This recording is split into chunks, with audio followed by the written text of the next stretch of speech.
A bullet-torn cowboy stumbles into a mountain woman's isolated cabin with killers on his trail. But saving him might be the deadliest mistake she's ever made. In the brutal autumn of 1878, deep in the Wyoming wilderness, a wounded stranger collapses at Evelyn Hart's door with a gang of ruthless outlaws hunting him through the mountains. She has survived alone for years by trusting no one. He has lost everything: his cattle, his crew, his future. Together, they must fight, deceive, and risk their lives against impossible odds. Will they survive the bloodshed, or will the frontier claim them both? Stick around until the end, hit that like button, and drop a comment with your city so I can see how far this story travels. The blood came first. Rowan Mercer felt it soaking through his shirt before he registered the pain. Hot, sticky, spreading across his ribs like spilled whiskey. His horse stumbled beneath him, hooves slipping on loose shale as the Wyoming mountains rose dark and unforgiving on all sides. Behind him, maybe 2 miles back, he could still hear them. Voices carried strange in thin air. The Black Hollow riders weren't shouting anymore. They were tracking. He pressed his palm against the wound and his hand came away red. Christ, he muttered, though the word felt empty. He'd stopped believing in salvation somewhere between Texas and the Powder River Basin. The reins slipped in his grip. His vision blurred at the edges, then sharpened again with a jolt of adrenaline that tasted like copper. The ambush had come at dawn. 6 riders. No warning. They hit the cattle drive like a summer storm. Fast, brutal, total. Rowan's partners, good men with families waiting in Cheyenne, never stood a chance. He watched Del Thompson take a bullet through the throat before the old man even reached for his gun. Watched young Marcus Webb try to run and get cut down in the sagebrush like a dog. Rowan only survived because he'd been checking the herd's flank when the shooting started.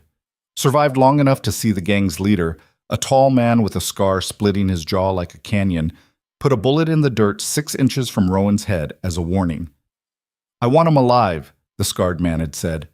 "He saw our faces." That had been 4 hours ago.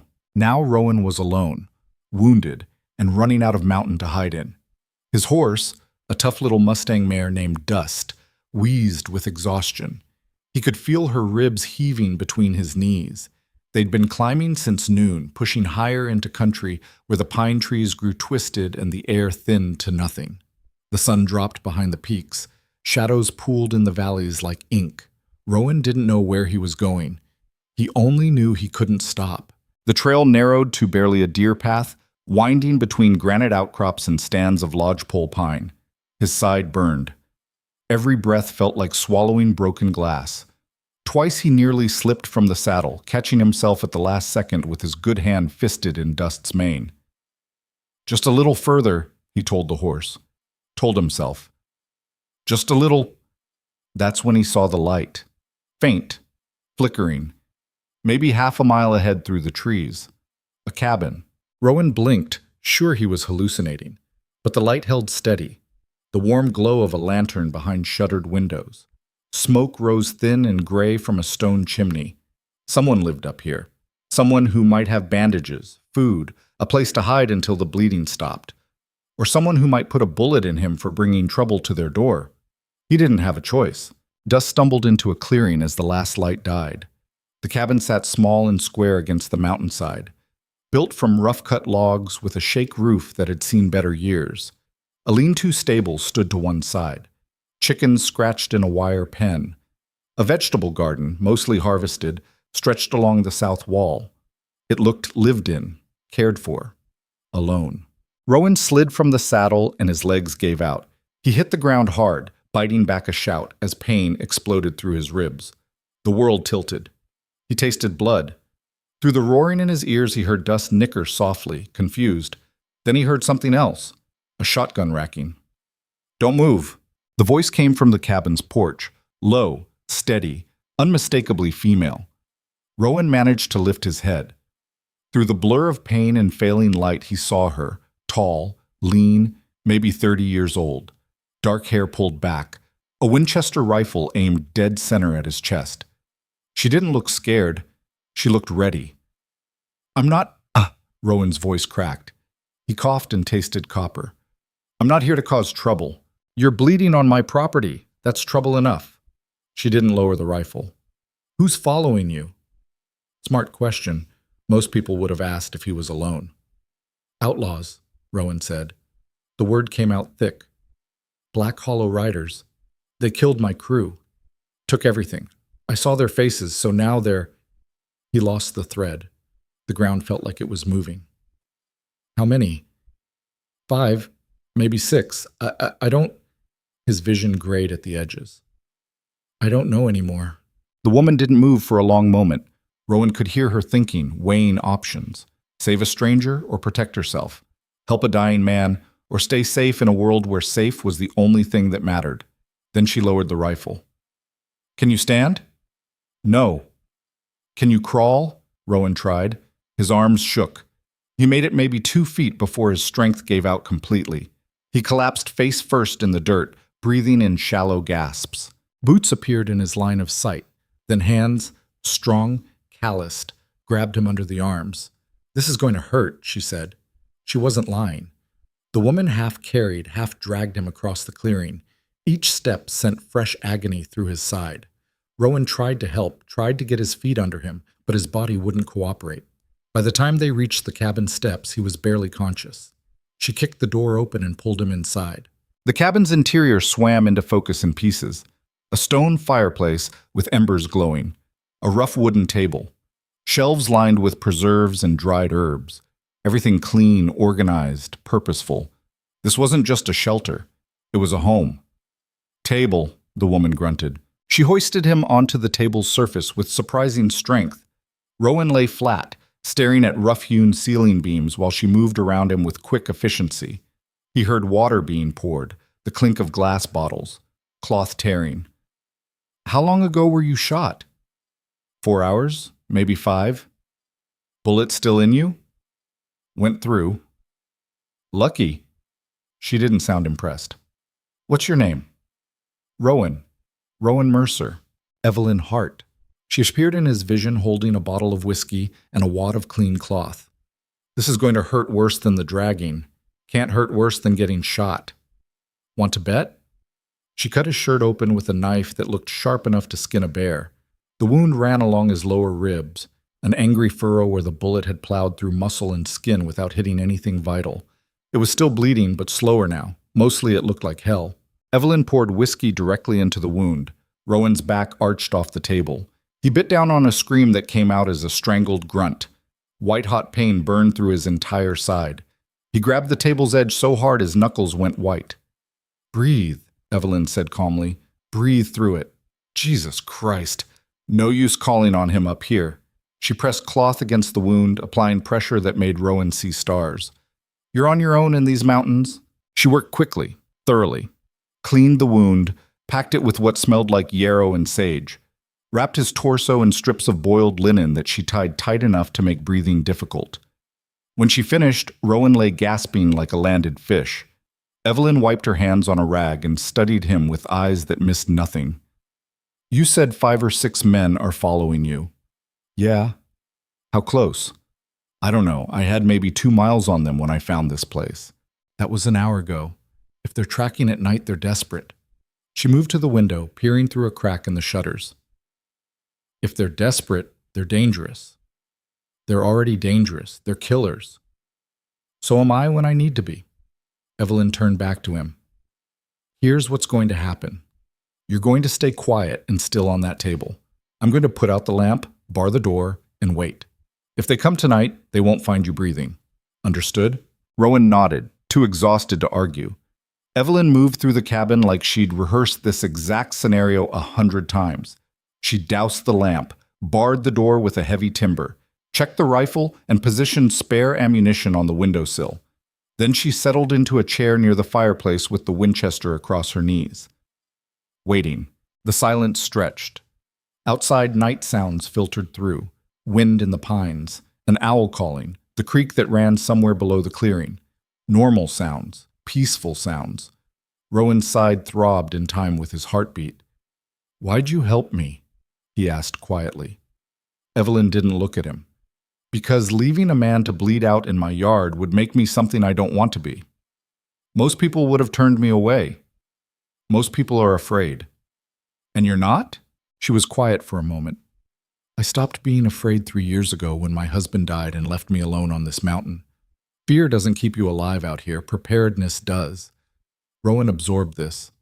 I'm sorry. About your husband. Don't be. He was a bastard who drank too much and hit too hard. I buried him in the north pasture without a marker. She said it matter-of-factly, like reporting the weather. I've done better alone. The honesty was startling. Most women Rowan knew, most people would have dressed up the truth, made it presentable. Evelyn didn't seem interested in presentable.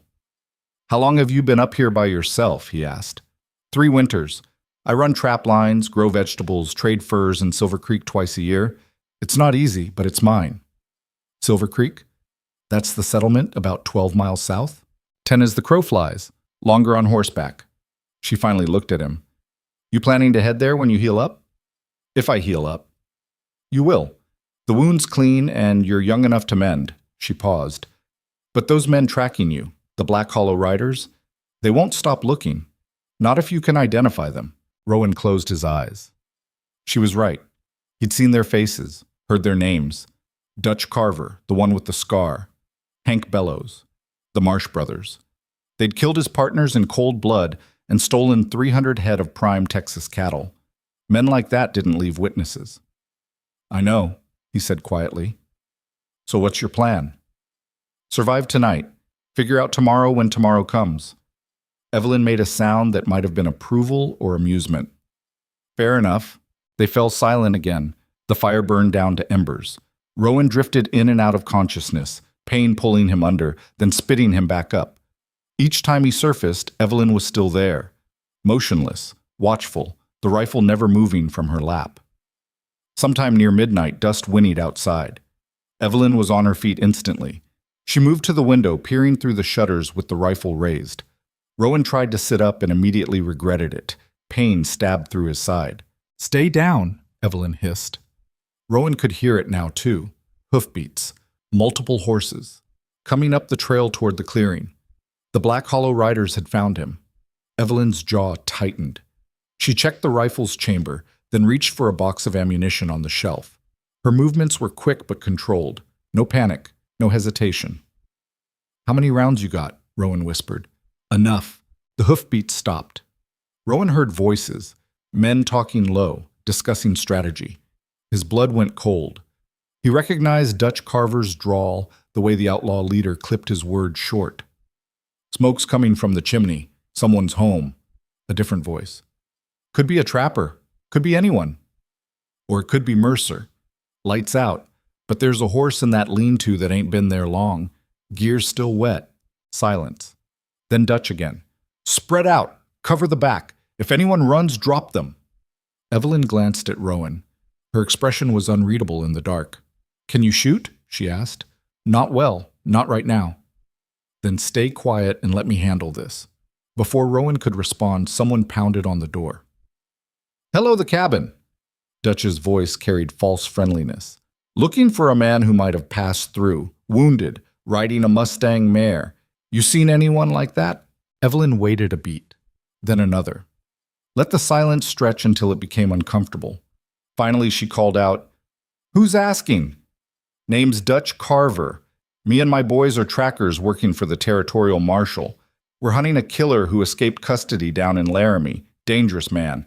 We got reason to believe he came this way. Rowan almost laughed at the audacity of the lie. Evelyn didn't. Marshall doesn't usually send trackers into the high country this late in the season. Special circumstances, ma'am. This one's worth good money. A pause. You alone in there? That's not your concern. Just want to make sure you're safe is all. Man we're hunting is violent, unpredictable. If he's nearby, we need to know. Evelyn met Rowan's eyes across the dark cabin. He could see her calculating, weighing options. She could tell the truth, give him up, save herself. It would be the smart play, the safe play. Instead, she turned back to the door. Haven't seen anyone, she called. Been alone here all day. If your killer came through these parts, he didn't stop at my door. Long silence from outside. Then Dutch's voice again, colder now. That's so. Because that horse in your stable looks awful fresh, and those tracks in your yard look like somebody got dragged real recent. Rowan's stomach dropped. Evelyn's grip tightened on the rifle. I dragged a buck I shot this morning. Horse is mine. I rotated her out from pasture. Uh-huh. Dutch didn't sound convinced. Tell you what, ma'am. Why don't you open this door? Let us take a quick look around, just to be sure. For your own safety. I'm plenty safe behind a locked door with a loaded rifle. That a threat? That's a fact. The temperature in the conversation dropped 20 degrees. Rowan could hear it in Dutch's next words, the friendly mask sliding away to reveal what was underneath. Ma'am, I'm trying to be polite here, but we're coming in that cabin one way or another. You can open the door peaceful, or we can kick it in and things get messy. Your choice. Evelyn's jaw set like granite. You try kicking in my door, she said quietly, and I'll put a round through the first man who crosses the threshold, then the second. Then however many it takes until you learn to leave a woman's property alone. Dead silence. Then Dutch laughed. A cold, ugly sound. You got spine, I'll give you that. But there's 5 of us and 1 of you. Math doesn't work in your favor. Math works fine when I'm shooting through a door and you're standing in front of it. Rowan heard boots shifting outside. Men repositioning, getting ready. Last chance, Dutch said. Evelyn raised the rifle, aimed at the door. Her finger settled on the trigger. Come on then, she said. Let's see who's better at math. For 5 heartbeats, nothing moved. Then Dutch gave an order Rowan couldn't quite hear. Boots scattered. Someone ran around the side of the cabin.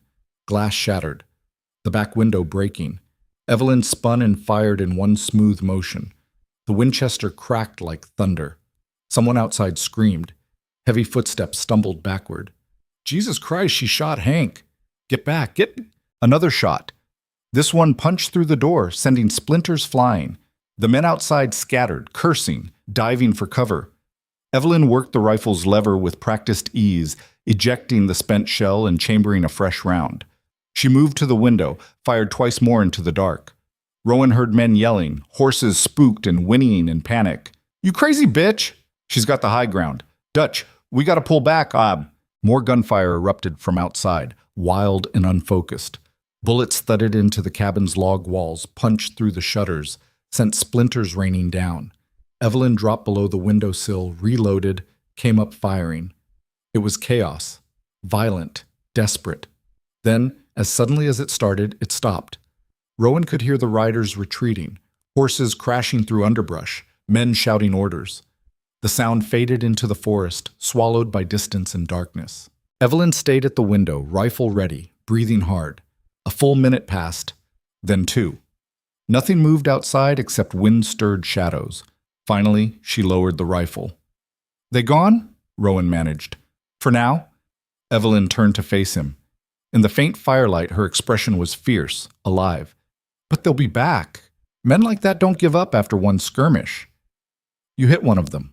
Winged him. Not enough. She moved to the broken window, assessing the damage. They'll regroup, wait for daylight, come back with a plan. Rowan's side burned like hellfire.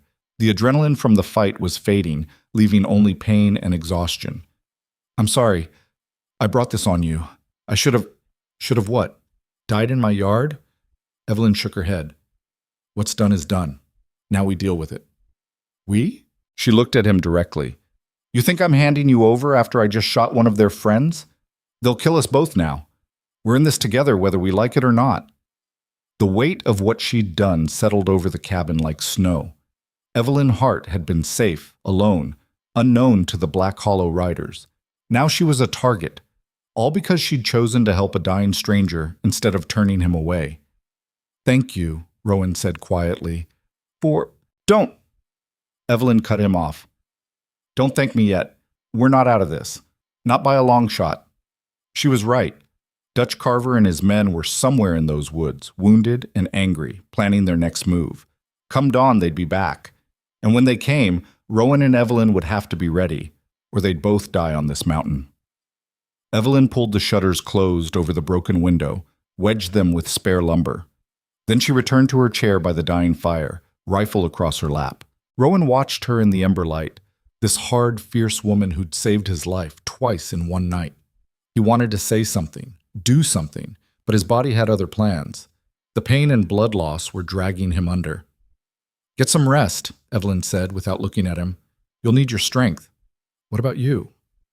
I'll sleep when we're not surrounded by killers. Rowan tried to argue, but exhaustion won. His eyes slipped closed. The last thing he heard was Evelyn moving around the cabin, checking ammunition, reinforcing the door, preparing for war. When dawn came, the Black Hollow Riders would come with it, and Evelyn Hart would be waiting. Dawn broke gray and cold over the Wyoming mountains. Rowan woke to the smell of coffee and the sound of Evelyn moving through the cabin with purpose. His side felt like someone had driven a railroad spike through it, but the bleeding had stopped.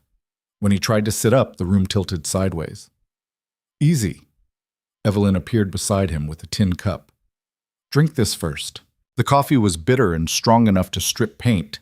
Rowan drank it anyway, grateful for the warmth spreading through his chest. Outside, pale light filtered through cracks in the shutters. The forest was quiet. Too quiet. They're still out there, Evelyn said, reading his thoughts. Been watching since first light. Haven't moved closer, but they haven't left either. Rowan managed to swing his legs off the table. The movement sent fresh pain lancing through his ribs, but he gritted his teeth and wrote it out. How many? 4. The one I winged last night isn't with them. Either he's dead or they left him somewhere to bleed. She refilled her own cup from a battered pot on the stove.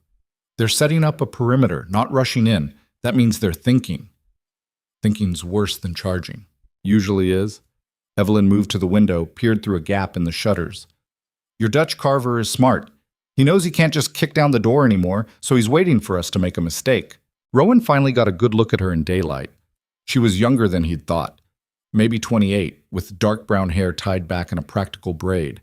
Her face was lean, sun-weathered, marked with the kind of lines that came from squinting into wind and distance. She wore men's clothes, canvas pants, a worn flannel shirt, boots that had seen 1,000 miles. Everything about her was functional, nothing soft. We can't just sit here, Rowan said. No, we can't. Evelyn set down her cup. They'll starve us out if we wait, or burn us out. Either way, staying put gets us killed. So what do we do? She studied him for a moment, measuring. How much can you move? More than yesterday, not enough to fight. Can you ride? Maybe, if the horse does most of the work. Evelyn nodded slowly like she was working through a plan in her head. There's a root cellar about 200 yards north of here, dug into the hillside, covered with brush and deadfall. You can't see it unless you know where to look. A hiding place? More than that. It's got supplies, ammunition, a second exit that comes out near the creek bed. Built it myself after. She paused. After I realized being alone meant being prepared for everything. Rowan understood what she wasn't saying. After her husband died. After she learned that survival meant thinking 3 moves ahead. You want to move me there, he said. I want to get you out of this cabin before they burn it down around us. Evelyn pulled back from the window. But it has to be now, while they're still positioning. Once they tighten the perimeter, we won't get another chance. It was a good plan. Risky, but everything was risky now. Rowan tried to stand and his legs almost gave out. Evelyn caught his arm, steadied him. You gonna make it? She asked. Don't have much choice. Fair point. She helped him across the cabin to where his gun belt hung on a wall peg. The Colt revolver was still there, cleaned and oiled. Evelyn must have done it while he slept. She handed it over and Rowan checked the cylinder. 5 rounds. Not much, but better than nothing. Can you shoot left-handed if you have to? Evelyn asked. Never tried. Might want to practice. She grabbed a canvas pack from under her bed, started filling it with supplies. Ammunition, dried meat, a wool blanket, a leather water flask. That wound's on your right side. Lifting your arm to aim is going to hurt like hell. She wasn't wrong. Rowan tested it, raised his right arm to shoulder height and immediately regretted it. The muscles around the wound screamed in protest. Left-handed it is, he muttered. Evelyn finished packing and slung the bag over her shoulder. Then she moved to the door, pressed her ear against the wood, listening. After a long moment, she stepped back. They're moving. Sounds like 2 of them heading around to the east side. She looked at Rowan. That's our window. We go north, fast and low. Stay behind me and don't stop for anything. Understood? Got it. I mean it. You fall. You stay down. I'm not dying trying to carry you twice. The words should have stung, but they didn't. Evelyn was being practical, honest. Out here, sentiment got you killed. I won't fall, Rowan said. Evelyn held his gaze for a beat, then nodded. She lifted the heavy timber barring the door, set it aside quietly. Her hand went to the latch. Ready? Rowan drew his revolver. The weight felt wrong in his left hand, but he'd make it work. Ready! Evelyn threw open the door and they moved. The morning air hit Rowan like cold water. He stumbled down the porch steps, legs shaky, side burning. Evelyn was already 10 feet ahead, moving in a low crouch toward the tree line.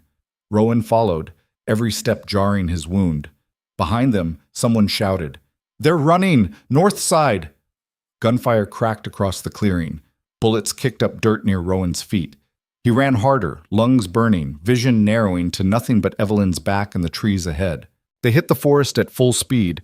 Pine branches whipped Rowan's face. Roots tried to trip him. The ground sloped upward, steep and unforgiving. His wound tore with every step, but he didn't stop. Couldn't stop. Behind him he heard boots crashing through underbrush, voices yelling coordinates. Evelyn darted between trees like she'd run this route 100 times. Probably had. She led him up a rocky slope, across a fallen log, down into a ravine where morning mist still clung to the ground. "There," she hissed, pointing. At first Rowan saw nothing. Then his eyes adjusted and he picked out the cellar entrance, a low opening in the hillside, hidden behind a tangle of wild raspberry bushes and rotting timber. It looked like natural deadfall. Perfect camouflage. Evelyn dropped to her knees and crawled inside. Rowan followed, scraping his shoulders on the narrow entrance. The darkness swallowed them. Inside, the cellar opened into a space maybe 8 feet square. Wooden shelves lined the walls, stocked with jarred preserves, sacks of grain, boxes of ammunition. A kerosene lamp hung from a ceiling beam. The air smelled like earth and old potatoes. Evelyn lit the lamp with shaking hands. In the sudden glow, Rowan could see she was breathing hard, her face flushed with exertion. "You all right?" he asked.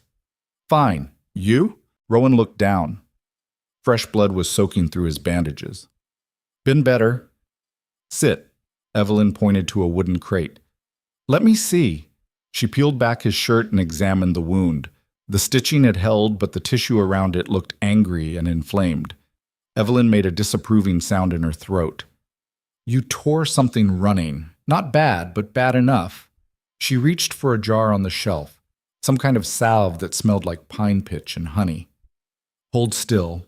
The salve stung going on, but the pain faded quickly to a dull ache.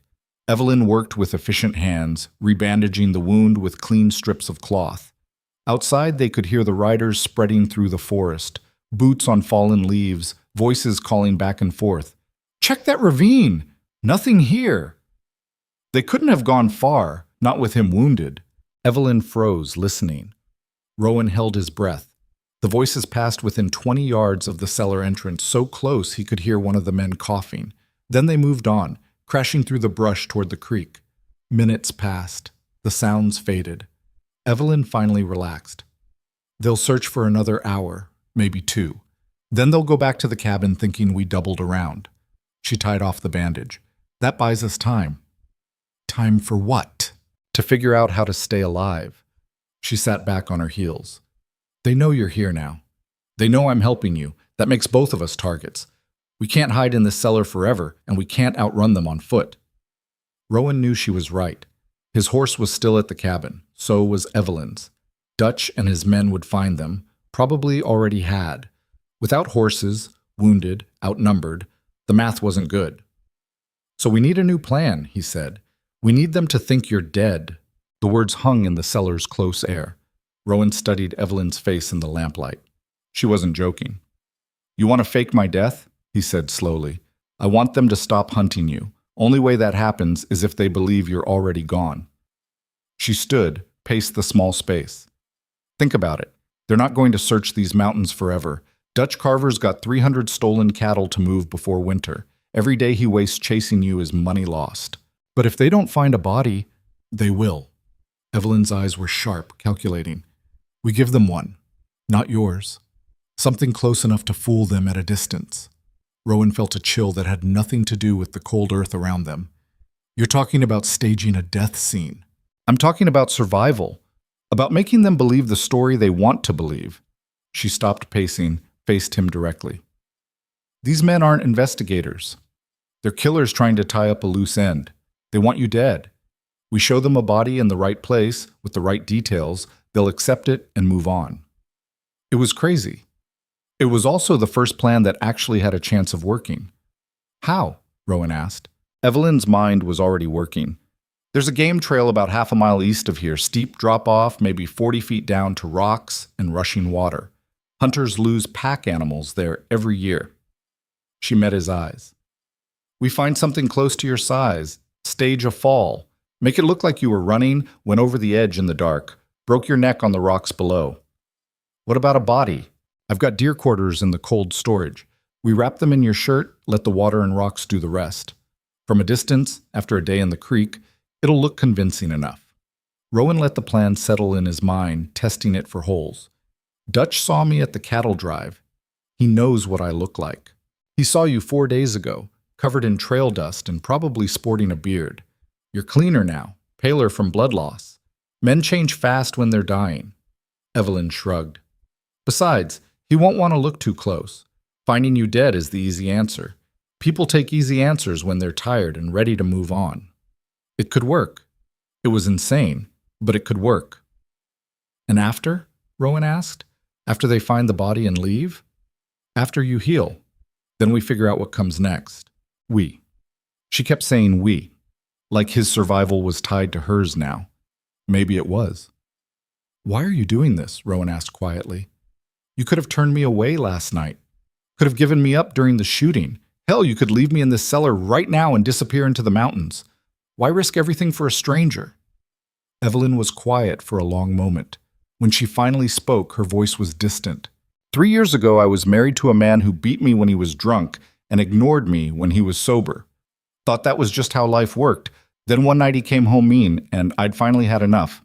She looked at Rowan. I hit him with a cast iron skillet. He went down and never got up. Heart stopped, the doctor said later. Maybe the blow did it. Maybe it was the whiskey. I don't know. Rowan said nothing, just listened. I buried him the next morning and told everyone it was a riding accident. Nobody questioned it. Nobody cared enough to question it. Her jaw tightened. I spent 3 years alone on this mountain, learning that the only person who will save you is yourself. But last night, when you collapsed in my yard bleeding and half dead, I realized something. What? That I didn't want to be the kind of person who could walk away from that. My husband made me small and scared and mean. I won't let his ghost make me heartless too. She held Rowan's gaze. So yeah, I'm helping you, not because you deserve it or because it's smart, because choosing to help is choosing to still be human. The cellar fell silent except for the distant sound of rushing water. Rowan didn't know what to say to that. Didn't know if there was anything to say. This hard, fierce woman had saved his life twice now for reasons that had nothing to do with him and everything to do with who she refused to become. Thank you, he finally managed. Evelyn waved it off. Save it for when we're not hiding in a hole waiting for murderers to give up. Fair enough. Fair. They spent the next hour planning in whispers. Evelyn sketched a rough map in the dirt floor showing the game trail, the drop-off, the creek below. She explained how they'd need to wait until nightfall to move, how they'd stage the scene, what details would sell the deception. Your horse, she said. Dust, you called her? Yeah. We'll need to lead her to the trail. Make it look like she threw you during a night run. Saddle still on, reins dragging, horse panicked and bolted after you went over. Dutch will check the saddle, the gear. Let him. There's nothing in your saddlebags that'll contradict the story, is there? Rowan thought about it. Some dried beef, a spare shirt, a letter from his sister in Texas he'd been meaning to answer for 3 months. Nothing incriminating, nothing that screamed alive and hiding. No, he said. Nothing. Good. Evelyn stood, stretched. The lamplight cast long shadows across the earthen walls. We've got maybe 6 hours until dark. You should rest. You look half dead already. Feel half dead. Then get the rest of the way to sleep. I'll keep watch. Rowan wanted to argue, wanted to insist he could help, But his body had other ideas. The adrenaline from the morning's escape had worn off, leaving only exhaustion and pain. He eased himself down onto the packed earth floor, using the canvas pack as a pillow. "Wake me if anything happens," he said. "Will do." Sleep came fast and heavy, pulling him under like dark water. When Rowan woke, the lamp had burned lower and Evelyn was gone. He sat up too fast and immediately regretted it. His side screamed in protest. Through the cellar's entrance, he could see twilight filtering through the trees, that strange blue hour between day and night when the world held its breath. Where was she? Before panic could fully set in, Evelyn appeared at the entrance carrying Rowan's saddle and gear. She crawled inside, breathing hard. "They're gone," she said. "Pulled back to the cabin about an hour ago. I watched them search the place, take what they wanted, then mount up and ride east." "All of them?" "All 4. I waited to make sure." She dropped the saddle with a thud. "They're convinced we're somewhere in the high country, probably headed for the mining camps. Dutch left 2 men watching the main trail down the mountain. The other 2 are sweeping north, which meant they had a narrow window to stage the death scene before the search pattern shifted." "We need to move now," Evelyn said. They gathered what they needed: Rowan's shirt, the saddle, several pieces of a butchered deer carcass wrapped in oilcloth. Evelyn extinguished the lamp and they crawled out into the gathering darkness. The forest was quiet. Too quiet. Every snap of a branch made Rowan's hand go to his revolver. They moved slowly, Evelyn leading the way along a route that avoided the main trails. She stopped frequently to listen, to check their back trail. After 20 minutes, they reached a narrow ridge. Evelyn pointed down. "There," she whispered. "That's the drop." Rowan peered over the edge. Even in the dim light, he could see the problem. A sheer rock face dropping away to nothing, then jagged boulders 40 feet below with white water rushing between them. It was the kind of fall that killed quick. "This'll work," he said. They got to work. Evelyn positioned the deer carcass at the base of a pine tree near the cliff's edge, wrapped it in Rowan's blood-stained shirt. At a distance, in the dark, it could pass for a body.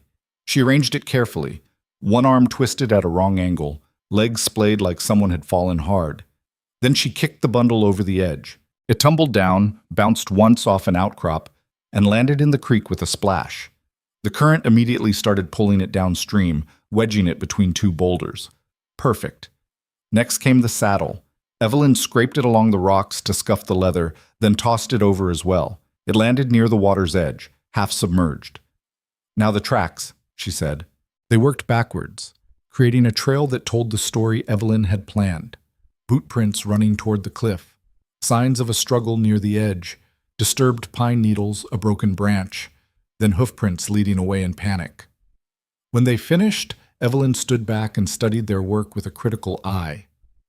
"It'll do," she said finally. "Come first light. If they search this area, they'll find it. And if they don't search here, then we make sure they do."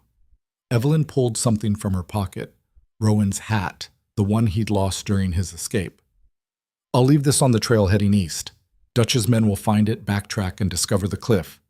It was a good plan, thorough, the kind of deception that worked because it relied on people seeing what they expected to see. They made their way back toward the cellar, moving through darkness that was now nearly complete. Halfway there, Evelyn suddenly stopped. She held up a hand, listening. Voices, distant but getting closer. "They're coming back," she breathed. Rowan's blood went cold. They were exposed on the trail, no cover, nowhere to hide. If Dutch's men found them now, the whole deception would collapse. Evelyn grabbed his arm and pulled him off the path. They crashed through heavy brush, branches tearing at their clothes. The voices grew louder. 2 men, maybe 3, walking the same trail they'd just left. "Don't know why Dutch thinks they'd head east. Woman knows these mountains. She'd go high, not low." "Yeah, well, Dutch wants the east trail watched, so that's what we're doing." The riders were less than 30 yards away. Evelyn shoved Rowan down behind a deadfall log. They pressed themselves flat, barely breathing. Through gaps in the rotting wood, Rowan could see lantern light bobbing between the trees. The men passed within 15 feet. One of them stopped. "You hear something?" Rowan's hand tightened on his revolver. "Just the wind," the second man said. "Come on, I'm freezing my ass off out here." They moved on. The light faded. The voices disappeared into the forest. Evelyn and Rowan stayed hidden for another 10 minutes, making sure. Finally, Evelyn rose to a crouch. "That was close," she whispered. "Too close." They made it back to the cellar without further incident. Once inside, Evelyn relit the lamp and collapsed against the earthen wall. Her hands were shaking. "You all right?" Rowan asked. "Fine, just—" She took a breath. "That was the closest I've come to getting caught since this whole thing started." Rowan understood. The fear had a way of catching up to you after the danger passed. He'd felt it himself 100 times. That delayed reaction when your body finally realized how close death had come. They sat in silence for a while, listening to the night sounds outside. An owl called somewhere. The creek rushed past below the ridge. "What happens now?" Rowan asked eventually. "Now we wait. Give them time to find the scene, to accept the story." Evelyn checked her pocket watch. An old silver piece that looked like it had belonged to someone else once. Couple days at least, maybe 3. Then we'll know if they bought it. And if they didn't? She met his eyes. Then we run, fast and far. It wasn't much of a backup plan, but it was all they had. The next 2 days passed slowly. They stayed in the cellar, emerging only at night to gather water and check the area.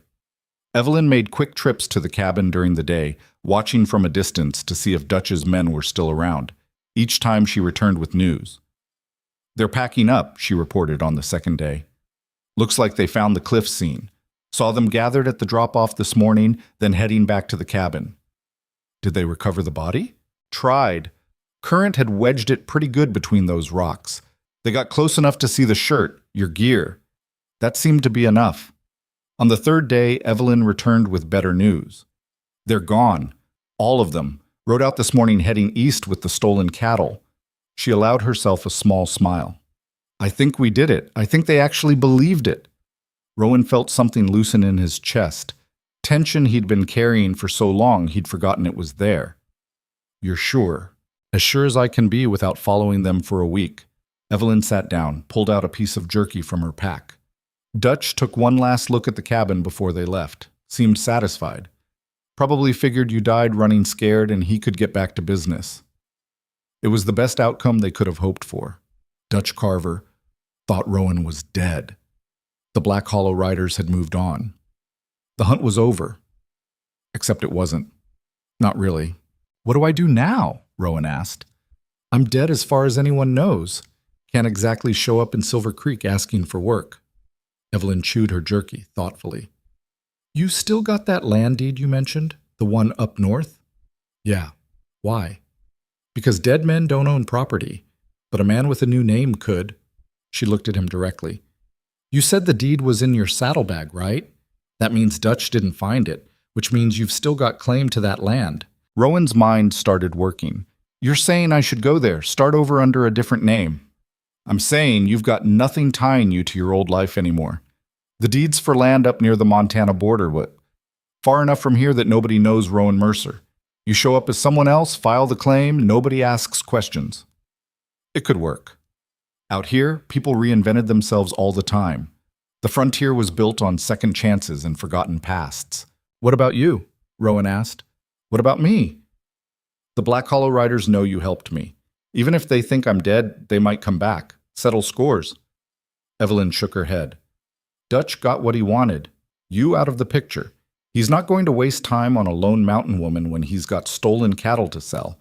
I'm small stakes. Not worth the trouble." Rowan wasn't so sure about that. Dutch Carver didn't seem like the type to let things go. But Evelyn had lived in these mountains alone for 3 years. She knew how to disappear when she needed to. "Besides," Evelyn continued, "I've been thinking about moving on myself. This cabin's got too many bad memories attached to it. Might be time to find somewhere new." "You could come north," Rowan said. The words came out before he'd fully thought them through. "To the land. It's supposed to be good country, room for cattle, crops. Could use someone who knows how to survive out here." Evelyn raised an eyebrow. "You offering me a partnership?" "I'm offering you an option. You saved my life. Least I can do is give you a place to land if you need it." She studied him for a long moment. "You don't know anything about me." "Not really. I know you're smart, tough, and good in a fight. I know you could have let me die, but didn't. That's enough. Most men would have ridden away by now, counted their blessings, and disappeared. I'm not most men. Evelyn smiled. A real smile. Not the careful half-expression she usually wore. No, I guess you're not. They sat in the cellar as the lamp burned low, making plans for a future neither of them had expected to have. The conversation wandered from practical matters, how to move livestock, what to plant first, to smaller things. Stories from their old lives, the people they'd left behind, the mistakes that had brought them to this moment. Rowan learned that Evelyn had grown up in Ohio, daughter of a schoolteacher who died of fever when she was 12, that she'd married young to escape a stepfather who drank, that she'd come west with her husband chasing gold rush dreams that never panned out. He blamed me when the money ran out, she said quietly, like I was the reason his schemes failed, like I was the problem instead of him. Rowan told her about Texas, about the ranch he'd worked since he was 14, about saving for 5 years to buy his own herd, about the partners who'd trusted him to lead the drive north, about watching them die in the dirt while he ran. I should have fought, he said, should have done something other than run. You'd be dead if you had, Evelyn pointed out. Sometimes running is the only smart move. Doesn't feel smart, feels like cowardice. There's a difference between cowardice and survival. You're still breathing. That means you get to decide what happens next. Your partners don't get that choice anymore. It was a hard truth, but Rowan needed to hear it. The guilt had been eating at him since the ambush, the survivor's burden of living when better men had died. But Evelyn was right. He was alive. That meant something. That meant he could still build a life worth living. Outside, the night deepened. Somewhere a coyote called and was answered. The mountains settled into their ancient silence. We should get some sleep, Evelyn finally said. Tomorrow we head north, start putting distance between us and this place. Together? Rowan asked. She looked at him steadily. Together. At least until we reach your land. After that, she shrugged, we'll figure it out. It wasn't a promise, but it was enough. They settled in for the night. Evelyn taking first watch, Rowan trying to find a comfortable position on the hard earth. His wound still ached, but the sharp edge of pain had dulled to something manageable. In another week, he'd be strong enough to ride hard, strong enough to start over. He closed his eyes and let exhaustion pull him under. When Rowan woke the next morning, pale light was filtering through the cellar entrance and Evelyn was already awake, packing their supplies with quiet efficiency. Morning, she said without looking up. How's the side? Better. It was almost true. Still hurts, but I can move. Good, because we've got a long ride ahead of us. She handed him a canteen and some dried meat. Eat quick. I want to be gone before noon. They broke camp methodically, erasing signs of their presence. Evelyn scattered the ashes from their small fire, covered the entrance to the cellar with fresh brush. Within an hour, it looked like no one had been there in months. Their horses were hidden in a gully half a mile away. Dust and Evelyn's tough mountain pony, a gray mare named Ash. Both animals had survived the ordeal better than their riders. Rowan checked Dust over carefully, running his hands along her legs, checking her hooves. She seemed sound. She's a good horse, Evelyn observed. Tough. She's gotten me through worse than this. They mounted up and turned north, leaving the cabin and the cellar and the false grave behind. The morning was cold and clear. Frost sparkled on the pine needles. Their breath made clouds in the thin air. For the first few miles, Rowan kept looking back, expecting to see riders on their trail. But the mountains remained empty, silent. They were alone.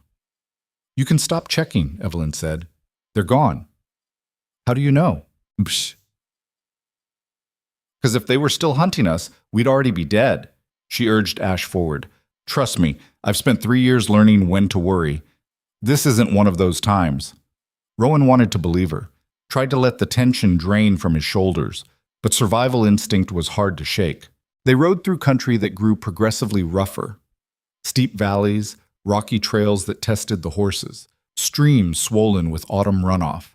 Evelyn led the way with the confidence of someone who'd traveled these routes before. She knew where to ford the creeks, which trails to avoid, where they could find shelter when the wind picked up. Around midday, they stopped to rest the horses and eat. Rowan's wound was pulling with every mile. but he didn't complain. Evelyn was watching him, though, noting every wince.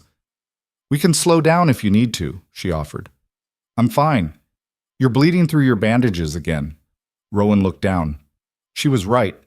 A dark stain was spreading across his shirt. Damn it. Evelyn made him dismount and sit while she redressed the wound. Her touch was practiced, impersonal, just doing what needed to be done. "You're going to tear this open if you keep pushing," she said. "Need to give it time to heal properly." "Don't have time. We need to keep moving." "We've got nothing but time now. Dutch thinks you're dead, remember?" She tied off the fresh bandage. "There.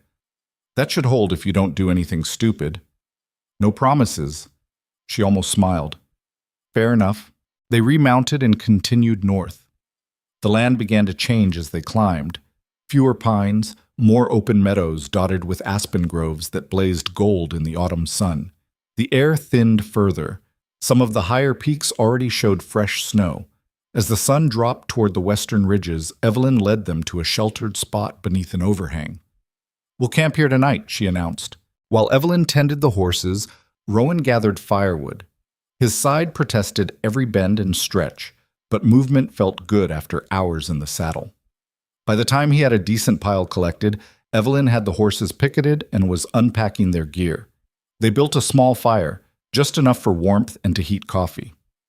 Full dark came quickly in the mountains. Stars appeared overhead, brilliant and cold. "How far to your land?" Evelyn asked, staring into the flames. "Another 2 days if we keep this pace, maybe 3 if we take it slower." "What's it like? The land?" "Don't know. Never seen it." Rowan poured coffee into tin cups. "Won it in a card game from a prospector who swore it was paradise. Creek runs right through it," he said. "Good grass, protected valleys." "You bet on land you'd never seen?" "I bet on the idea of land, of having something that was mine." He handed her a cup. Figured even if the prospector was lying, it was worth the gamble. Evelyn sipped her coffee. "And now?" "Now I've got a second chance I didn't expect. Seems foolish to waste it." They fell quiet, listening to the fire crackle and pop. The night pressed close around their small circle of light. After a while, Evelyn spoke again. "I meant what I said earlier, about coming with you, at least to see the place." "You sure? It's a long way from everything you know." "Everything I know is a dead husband and a cabin full of bad memories. I'm ready for something different." She looked at him across the fire. "Besides, someone needs to keep you from getting killed before that wound heals." Rowan smiled. "Appreciate the vote of confidence." Just being practical. But there was something else in her voice, something that suggested this was about more than practicality. They'd been through hell together over the past few days. That created a bond whether they wanted it or not. They finished their coffee in comfortable silence. When the fire burned low, they rolled out their bedrolls on opposite sides of the embers. Rowan took first watch, sitting with his back against the rock wall and his hand on his revolver. The mountains slept around them, ancient and indifferent. Somewhere in the darkness, an owl hunted. The horses shifted and dozed. Evelyn's breathing grew slow and regular. Rowan watched the stars wheel overhead and thought about the future. About land he'd never seen and a life he hadn't planned. About the fierce woman sleeping across the fire who'd saved him without hesitation. He'd ridden north 4 days ago with nothing but a dying dream and a bullet in his side. Now he was heading toward something new, something that felt almost like hope. When his watch ended, he woke Evelyn gently. She took his place without complaint, alert and ready. Rowan settled into his bedroll and let sleep claim him. For the first time in longer than he could remember, he didn't dream of dust and blood and dying men. He dreamed of green valleys and clear water and a future worth fighting for. They rode into hell on the 3rd day. The trail had narrowed to barely a scratch across the mountainside when Rowan heard it, distant gunfire echoing through the valleys like thunder. He reined dust to a halt, and Evelyn pulled up beside him, her hand already moving to the rifle.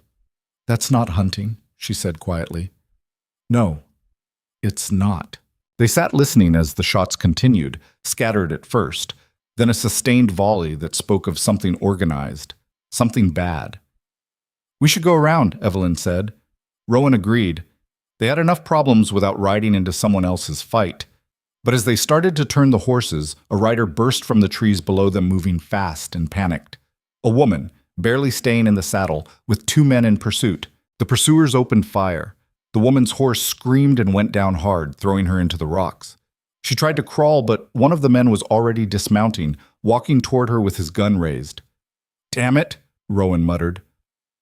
"Not our problem," Evelyn said, but her voice lacked conviction. The man below cocked his pistol. The woman on the ground raised her hands, begging. Rowan kicked Dust forward before he could think better of it. "Rowan, wait!" But he was already riding down the slope, his revolver drawn despite the pain screaming through his side. The two men heard him coming and spun around, surprised. "Back off!" Rowan shouted. The closer man, young, maybe 20, with a cruel mouth, just laughed. "This ain't your business, friend. I'm making it my business." "Big mistake." The young man raised his gun. Rowan fired first.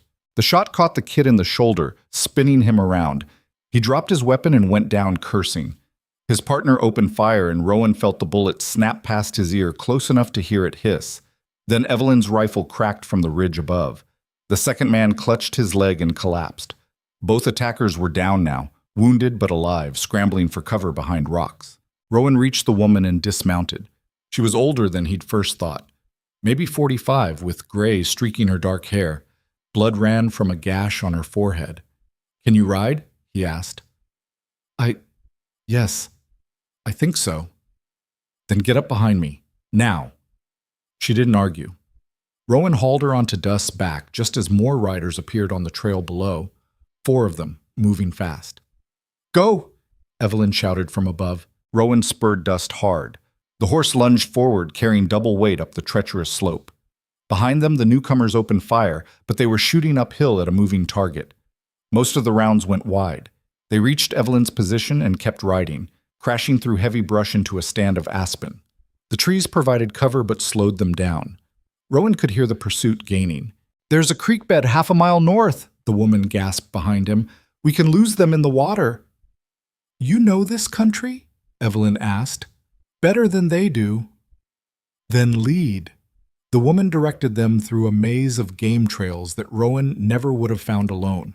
10 minutes of hard riding brought them to the creek, a swift running channel cutting through granite bedrock. They rode straight into the water, letting it carry away their tracks.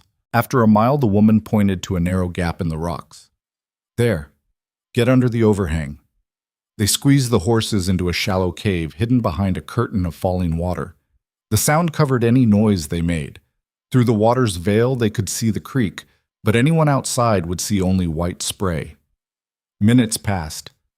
Then the riders appeared, 5 men now, moving slowly along the creek bank, searching for sign. "Lost them," one called out. "Can't have gone far. Not with 3 horses. Check upstream." The riders split up, some heading north, others south. Eventually, the sounds of their search faded into the distance. Evelyn finally lowered her rifle. "They'll be back when they don't find anything." "I know." The woman slid off Dust's back, wincing. "But it buys us time. Thank you, both of you. If you hadn't—" She didn't finish, didn't need to. Rowan studied her in the dim light filtering through the waterfall. She wore practical clothes, split riding skirt, heavy coat, but there was quality to them. Not a frontier woman. Someone from town. "Who were those men?" he asked. "Men who work for Thomas Gaines. He owns most of Silver Creek and thinks he owns the land around it too." Bitterness edged her voice.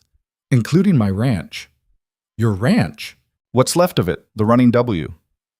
My husband started it 20 years ago, built it from nothing." She looked at them directly. "I'm Sarah Webb, and those men are trying to run me off my own property." The name Webb struck something in Rowan's memory. "Webb. Was your husband named Marcus?" Sarah's eyes widened. "Yes. How did you—" "I knew him, briefly." Rowan felt something cold settle in his chest. "He was one of my partners on the cattle drive from Texas. He died when we were ambushed near the Powder River." The color drained from Sarah's face. "Marcus is dead?" "I'm sorry. He was a good man. He died trying to protect the herd." Sarah turned away, gripping the rock wall for support. Her shoulders shook, but she made no sound. Evelyn moved to her side, offered silent support with a hand on her arm. When Sarah finally spoke again, her voice was raw. How long ago? 6 days. Maybe 7. I lost track of time. And you're just now telling me?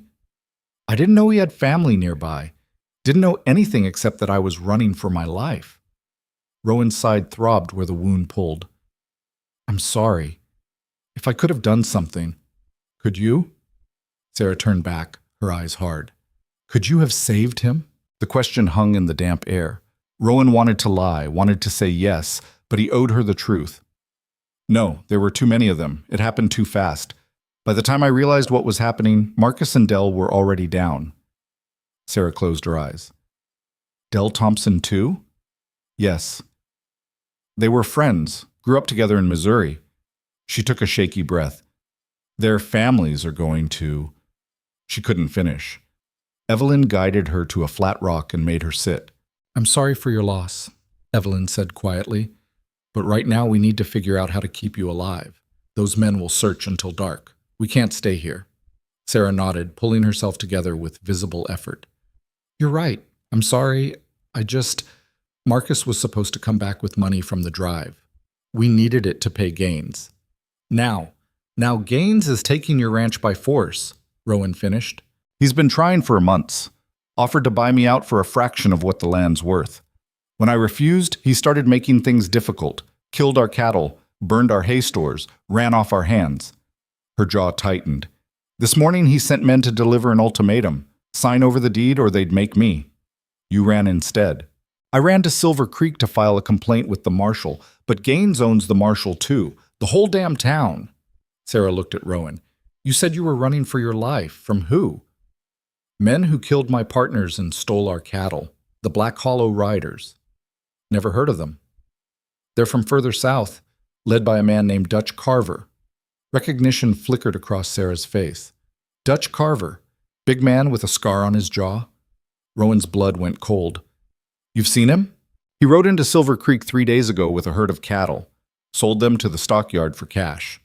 Her eyes narrowed. Those were your cattle, weren't they? 300 head of prime Texas Longhorn. Everything I owned. Well, they're scattered now. Gaines bought half of them, sent the rest east to the railroad. Sarah stood, steadier now. If you're looking for revenge, you're too late. Carver's long gone with his money. Rowan absorbed this. Part of him had hoped to recover the herd somehow, to salvage something from the disaster. But that door had closed. The cattle were gone. His partners were dead. All that remained was the land deed in his saddlebag and the price on his head that didn't exist anymore because everyone thought he was dead. I'm not looking for revenge, he said. I'm looking to disappear. Sarah studied him with new interest. They think you're dead, don't they? That's why you're traveling under the radar. We staged it, Evelyn said. Made it look like he died running from them. Seems to have worked. Smart. Sarah glanced between them. So what's your plan now? Just keep riding north? I've got a land claim near the Montana border. Figured I'd file it under a new name and start over. What kind of land? Don't know yet. Won it in a card game. Sarah almost smiled. You're either brave or foolish. Maybe both. She looked out at the creek, rushing past their hiding spot. Those men hunting me won't stop. Gaines wants my land, and he doesn't care who he has to kill to get it. I can't go back to the ranch. Can't stay in Silver Creek. I've got nowhere left to run. The implication hung heavy between them. You could come with us, Evelyn said before Rowan could. To the north. Make a fresh start like we're doing. I don't even know you. We just saved your life. That's got to count for something.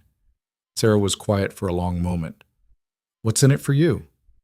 Safety in numbers, Rowan said. And you know this territory better than we do. That's worth something. Plus, Evelyn added, you've got a ranch. That means you know cattle, land management, how to run a spread. We'll need that knowledge if this land claim is worth anything. Sarah looked at them both, measuring. You're serious? Dead serious, Rowan said.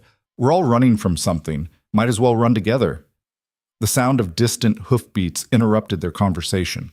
The riders were coming back, searching more carefully now. Decision time, Evelyn said softly.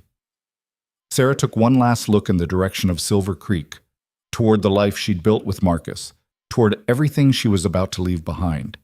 Then she turned north. I'm in, she said, but we need to move now. Gaines's men know these trails and they're mean as snakes. If they find us before dark, we won't make it to sunrise. They led the horses deeper into the cave system, following Sarah through passages that Rowan never would have guessed existed. The woman moved with confidence despite her injury, navigating by feel and memory through the darkness. After what felt like an hour, they emerged on the far side of the ridge, miles from where they'd entered. The sun was dropping toward the western peaks, painting everything gold and crimson. That'll buy us some distance, Sarah said, but we need to keep moving. Gaines has men all over these mountains. They rode hard through the gathering twilight, pushing the horses as fast as they dared on the rough terrain. Sarah led them along routes that avoided the main trails, old game paths and forgotten miners' tracks that hadn't seen use in years. As full dark settled, they stopped in a narrow canyon to rest the horses and tend wounds. Sarah's head gash needed stitching. Rowan's side was bleeding again. Evelyn had taken a graze across her arm during the escape that she hadn't mentioned until now. "We're a mess," Evelyn observed, cleaning her wound with whiskey. "We're alive," Sarah countered. "That's better than Marcus and Dell." The reminder sobered them all. They worked in silence, each lost in their own thoughts. When the wounds were dressed and the horses seen to, they huddled around a tiny fire barely big enough to heat coffee. "Tell me about this land," Sarah said after a while. "The claim you're heading toward." Rowan pulled the deed from his saddlebag, a battered piece of paper that had survived the ambush, the chase, everything. He unfolded it carefully. "According to this, it's Section 47 in the Bitterroot Valley. 320 acres along a creek the prospector called Whisper Run." He traced the crude map drawn in the margin. "Supposed to have good grass, timber, water year-round. Bitterroot's rough country," Sarah said, "but it's far enough from civilization that Gaines won't follow. Neither will Carver's gang if they somehow figure out you're not really dead." "That's the idea." "What will you do when you get there? You've got no cattle, no money for supplies, no hands to work the place." It was a fair question. Rowan had been so focused on survival that he hadn't thought much past reaching the land alive. "Build," he said finally. "Start small. Hunt for food, cut timber for a cabin. Maybe trap furs through the winter to raise cash for spring. That'll take years to turn a profit." "I've got years." Sarah studied the deed more closely. "This prospector who lost the land to you, what was his name?" "Clayton, Frank Clayton, said he'd worked the claim for 2 years before his luck ran dry." "Frank Clayton." Sarah's expression changed. "I knew Frank. He came through Silver Creek every few months selling furs. Good man. Honest. If he said the land was worth something, it probably is." "You trust him?" "Trusted him. He died last winter, froze to death caught in a blizzard up near the border." She handed the deed back. "But before that he talked about his claim like it was paradise. Said he'd found gold traces in the creek. Never enough to mine proper, but enough to suggest there might be more upstream." Rowan felt something stir in his chest. Not quite hope, but close. "Gold? Maybe. Or maybe Frank was just dreaming." Sarah shrugged. "Either way, the land itself is worth the trip. Isolated, defensible, good water. You could do worse." They fell quiet again, each processing this information. The fire burned lower. Overhead, stars emerged in impossible numbers. The Milky Way a river of light across the dark sky. "I meant what I said earlier," Sarah said softly, "about coming with you. I've got nothing left in Silver Creek. Marcus is gone. The ranch is gone. Everything we built." Her voice caught. "It's all gone." "You don't have to decide tonight," Evelyn said. "Yes, I do. Because tonight's when I choose whether I'm still Sarah Webb, victim, or whether I become someone who fights back." She looked at them both. "You two are running towards something. I want that. I want to build instead of just survive." Rowan understood. He'd felt the same thing back in that root cellar with Evelyn. The moment when you stop being hunted and start being the one who makes decisions. "Then you're with us," he said. "All the way to the Bitterroot." "All the way," Sarah agreed. They shook on it there in the firelight, 3 people bound together by loss and the desperate hope of starting over. The next morning they woke to frost and low clouds that promised weather. Sarah's prediction proved accurate. By midday they were riding through cold rain that turned the trails to mud and made every mile miserable. They pushed on anyway, keeping to the high country where Gaines's men were less likely to search. The landscape grew progressively wilder, fewer signs of human presence, more evidence of wolves and bears, and the kind of isolation that killed careless travelers. On the second day after meeting Sarah, they crested a ridge and saw smoke rising from a valley below. A settlement of some kind, though calling it a town would be generous. Maybe 20 buildings scattered along a muddy main street. That's Redemption, Sarah said. Trading post and mining camp. Population maybe 50 on a good day, less when the weather turns. We need supplies, Evelyn said. We're low on everything. Redemption's neutral territory, Sarah continued. Gaines doesn't have reach this far north, and the marshal from Silver Creek never comes up here. Should be safe enough. Should be. Rowan didn't love the uncertainty, but Evelyn was right. They needed food, ammunition, medical supplies. They couldn't reach the Bitterroot Valley on empty bellies and hope. They rode down into Redemption as afternoon shadows lengthened. The town looked rough, even by frontier standards. Most of the buildings were little more than shacks thrown together from scrap lumber and canvas. The few permanent structures, a trading post, a saloon, what might have been a boarding house, listed at concerning angles. Men watched them ride in with the kind of hard suspicion that came from living where law was just a suggestion. Rowan kept his hand near his revolver and tried to look less wounded than he felt. They tied their horses outside the trading post and went inside. The interior was dim, crowded with goods stacked floor to ceiling in chaotic piles. A man behind the counter looked up from a ledger, gray-bearded, missing 2 fingers on his left hand, eyes that had seen everything twice. "Help you?" he asked. "Need supplies," Evelyn said. "Coffee, flour, beans, salt, ammunition if you've got it, medical supplies." The trader studied them. "You folks running from something or toward something?" "Does it matter?" "Might. Depends on who's looking for you." Sarah stepped forward. "We're heading north, not looking for trouble, not leaving any behind. Just need to restock, and we'll be gone." The trader's eyes lingered on Sarah's face, on the fresh cut across her forehead. "I know you. You're Webb's widow from Silver Creek." "Was. Don't use that name anymore." "Heard Gaines was making a play for your land." "He made his play. I left." Sarah met his gaze steadily. "That going to be a problem?" The trader considered this. "Gaines's money spends same as anyone's, but I don't owe him loyalty. You got coin, I got supplies. Simple as that." They spent the next hour gathering what they needed. The prices were steep but not unreasonable for this far into the mountains. Rowan paid with the last of his cash from Texas, money he'd been saving for the land claim. It hurt to watch it disappear, but staying alive came first. While Evelyn and Sarah loaded the supplies, Rowan noticed a bulletin board near the door covered in wanted posters and notices. Most were old, the paper yellow and curling. But one caught his eye. "Fresh ink, posted recently." It was a reward notice for information leading to the capture of armed fugitives who'd attacked Gaines's men near Silver Creek. The description was vague, but the timing matched. $500 for information, $1,000 for capture. Sarah saw him looking. "That's for me. For us now, I suppose." $1,000 is a lot of money up here," the trader said from behind the counter. "Enough to make men do stupid things." "You planning on doing something stupid?" Sarah asked. "Me? No, but word travels. You might want to move along sooner than later." It was as close to a warning as they were likely to get.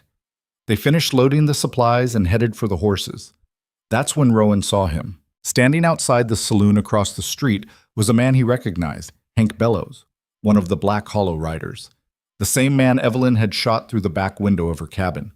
He was alive, bandaged, favoring his left side, and he was staring right at Rowan. For a frozen moment, their eyes met across the muddy street. Rowan saw recognition dawn on Hank's face, saw disbelief turn to certainty. "You," Hank breathed, then louder. "You're supposed to be dead." Rowan's hand dropped to his revolver, but Hank was already moving, stumbling backward through the saloon doors while yelling for his friends. "We need to leave," Rowan said quietly. "Right now." "What's wrong?" Evelyn started to ask, then saw Hank and understood. "Oh, hell." They mounted up fast, but not fast enough. 2 more riders appeared from behind the saloon, men Rowan recognized from the ambush. The Black Hollow riders weren't all gone. Some had stayed in the area, and now they knew Rowan wasn't dead. Ride! Sarah shouted. They spurred their horses north out of Redemption at a full gallop. Behind them, men were shouting, scrambling for their own mounts. Gunfire cracked across the afternoon. The chase was on again. They ran the horses hard for the first mile, putting distance between them and the town. But the Black Hollow riders were mounted fresh, and Rowan's group was carrying supplies. The gap started closing. "They're gaining!" Evelyn called out. "There's a box canyon ahead," Sarah yelled back. "Only one way in, but it's defensible. If we can reach it first." A bullet snapped past Rowan's head. Another kicked up dirt near Dust's hooves. The riders behind them were getting the range. They rounded a bend and Sarah pointed to a narrow opening in the canyon wall. "There. Go!" They charged through the gap single file, the horses barely fitting between the stone walls. The canyon opened up beyond, maybe 100 yards across, ringed by sheer rock faces. A dead end. "This is a trap," Rowan said. "It's a fortress," Sarah corrected. "Help me block the entrance." They dismounted and started rolling boulders across the narrow opening. It wasn't much, but it would slow anyone trying to force their way through. Evelyn took up position behind a rock outcrop with her rifle. Rowan and Sarah found their own cover. The Black Hollow riders appeared at the canyon entrance 30 seconds later. 5 men, all armed, all angry. Hank Bellows was in front, his face twisted with rage. "Rowan Mercer!" he shouted into the canyon. "You're supposed to be rotting in a creek bed." Rowan didn't answer. Let them wonder. "Dutch said you was dead," Hank continued. "Said he saw your body himself, but here you are, alive and breathing. Makes a man wonder what else Dutch might have been wrong about." Still, Rowan stayed silent. "Come on out, Mercer. You and whoever's helping you. No need for this to get messy." Evelyn's rifle cracked. The shot hit the rock near Hank's head, sending splinters flying. The outlaws scattered, diving for cover. "I think messy is all we got left," Evelyn called out. The gunfight that followed was brutal and desperate. The outlaws had numbers, but Rowan's group had position. Bullets ricocheted off canyon walls, filling the air with flying rock chips and the sharp smell of gunpowder. Rowan fired carefully, making each shot count. His left-handed aim was getting better, but it still felt wrong. Beside him, Sarah worked her rifle with surprising skill, laying down cover fire that kept the outlaws pinned. "You can't stay in there forever," Hank yelled during a lull in the shooting. "We got time. We got ammunition. What do you got?" "More friends than you think," a new voice called out. Rowan's head snapped around. Standing at the rear of the canyon were 3 men he'd never seen before. Rough-looking characters carrying rifles. For a moment he thought they'd been flanked, that the trap had closed. Then one of the men grinned. "Saw the fight from the ridge. Figured anyone shooting at Black Hollow scum might be worth helping." The newcomers opened fire on the outlaws from behind, catching them in a crossfire. The battle turned chaotic. 2 of the outlaws went down wounded. Another ran for his horse. Hank Bellows took one look at the situation and made the smart choice. He retreated, firing wild shots as he rode away. The canyon fell silent except for the ringing in Rowan's ears. One of the newcomers, a lean man with a scarred face and intelligent eyes, walked over. "Name's Jack Merritt. Those boys with me are Tom and Sam Driscoll. Brothers." "Why'd you help us?" Rowan asked. "Because the Black Hollow riders killed a friend of ours last month over in Absaroka. Been looking for payback ever since." Jack studied Rowan. "You're the cattle driver they ambushed, aren't you? The one who was supposed to be dead." Decided I liked breathing better." Jack laughed. "I bet." "Well, you stirred up a hornet's nest now. Hank's going to tell Dutch you're alive. Dutch is going to come looking." "I know. Where you headed?" Rowan hesitated.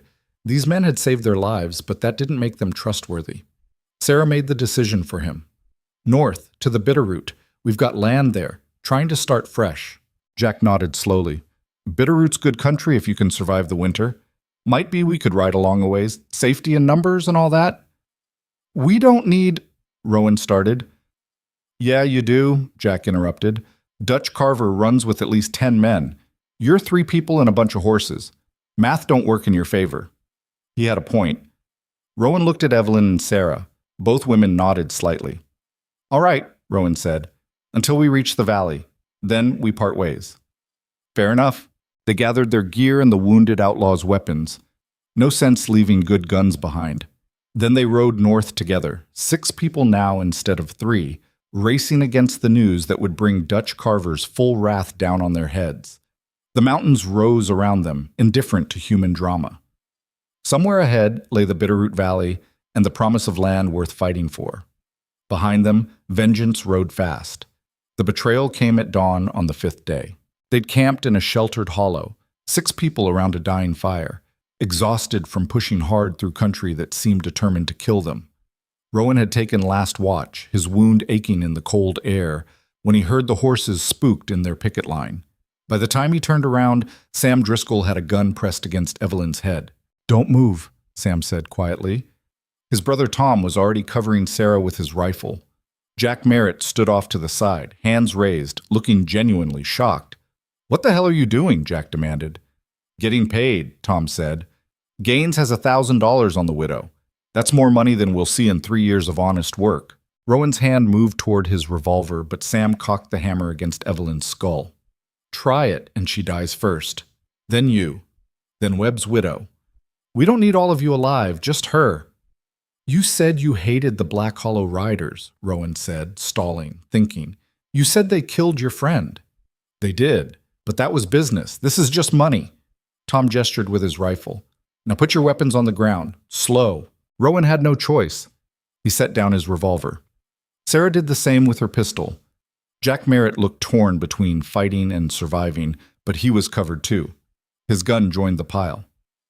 "Smart," Sam said. "Now we're going to take Mrs. Webb here back to Silver Creek, nice and peaceful. The rest of you can go on to the Bitterroot, or wherever the hell you want. We got no quarrel with you." "They'll kill her," Evelyn said flatly. "You know that. Not our problem anymore." Tom moved towards Sarah, reaching for her arm. That's when Jack Merritt tackled him. The 2 men went down hard, grappling for the rifle. Sam turned toward the fight for just a second, and Evelyn drove her elbow back into his stomach. The gun discharged into the dirt as Sam doubled over. Rowan dove for his revolver. Sarah was already moving, running for the horses. Tom threw Jack off and raised his rifle, but Rowan fired first. The shot caught Tom in the chest, and he went down coughing blood. Sam recovered and fired wild. The bullet tore through the supplies, sending flour and coffee exploding into the air. Evelyn kicked the gun from his hand, and Jack hit him with a rock that laid him out cold. The whole fight lasted maybe 10 seconds. In the sudden silence, Tom Driscoll lay dying in the dirt. His brother was unconscious. Jack Merritt stood breathing hard, his knuckles bleeding. "I didn't know," Jack said. "I swear I didn't know they were planning this." Rowan believed him. The shock on Jack's face was genuine. "You saved us. That's what matters." They tied Sam up with rope from the gear. Tom died while they worked, his breathing going shallow, then stopping altogether. Sarah looked down at his body without expression. "Another grave I'll have to remember," she said quietly. They broke camp fast after that, leaving Sam Driscoll tied to a tree with a canteen and one of the dead outlaw's horses nearby. It was more mercy than he deserved, but killing him in cold blood was a line none of them wanted to cross. "He'll tell Gaines where we're headed," Evelyn pointed out as they rode away. "He'll tell him anyway once he gets free," Jack said. "At least this way we're not murderers." "We're already murderers," Rowan said. The weight of it settled on him. Dell and Marcus dying while he ran, the men they'd killed in various fights, Tom bleeding out in the dirt.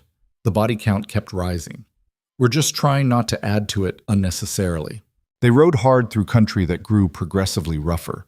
The Bitterroot Valley was close now, maybe 2 days away according to Jack, who traveled this route before. But close wasn't close enough with enemies gathering behind them. Around midday they came across something that made them all pull up short. A burned-out wagon sat in a clearing, still smoking. Bodies lay scattered around it. A man, a woman, 2 children. They'd been dead maybe 6 hours. Shot from ambush. "Settlers," Jack said grimly, "probably heading north like us." Sarah dismounted and checked the wagon. They were carrying everything they owned: food, tools, seed for planting. She held up a charred letter. "This is addressed to a land office in Montana Territory. They were going to file a claim." "Who did this?" Evelyn asked, though her tone suggested she already knew. "Could be anyone. Outlaws, hostile tribes, claim jumpers." Jack studied the tracks. "But my money's on Gaines's men. This is the kind of message he sends to people who don't cooperate." Rowan felt sick. This family had nothing to do with their fight. They were just in the wrong place at the wrong time. Collateral damage in a war they didn't even know existed. "We should bury them," Sarah said. "We don't have time," Jack countered. "Whoever did this might still be close. I don't care. We're burying them." It took an hour they couldn't afford. They dug graves in the hard ground while Jack kept watch. When they finished, Sarah said words over the mounds. Not prayers exactly. Just an acknowledgement that these people had existed, had mattered, had been trying to build something before violence took it away. As they rode on, Rowan couldn't shake the image of those children lying dead in the grass. He'd seen death before, but this felt different, more personal, a reminder of what was at stake. "You're thinking about turning yourself in," Evelyn said quietly, riding beside him, "giving yourself up to Gaines to stop this." "How did you—" "Because I thought the same thing back at my cabin. Wondered if giving you to Dutch would save my home." She looked at him directly. "It wouldn't have. Men like Gaines and Carver don't stop when they get what they want. They just want more." "Then what do? "We survive. We reach your land.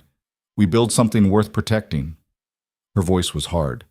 "And if they come for us there, we make them regret it." By late afternoon, they reached a creek crossing where Jack called a halt. "This is where I leave you," he said. "What?" Sarah turned in her saddle.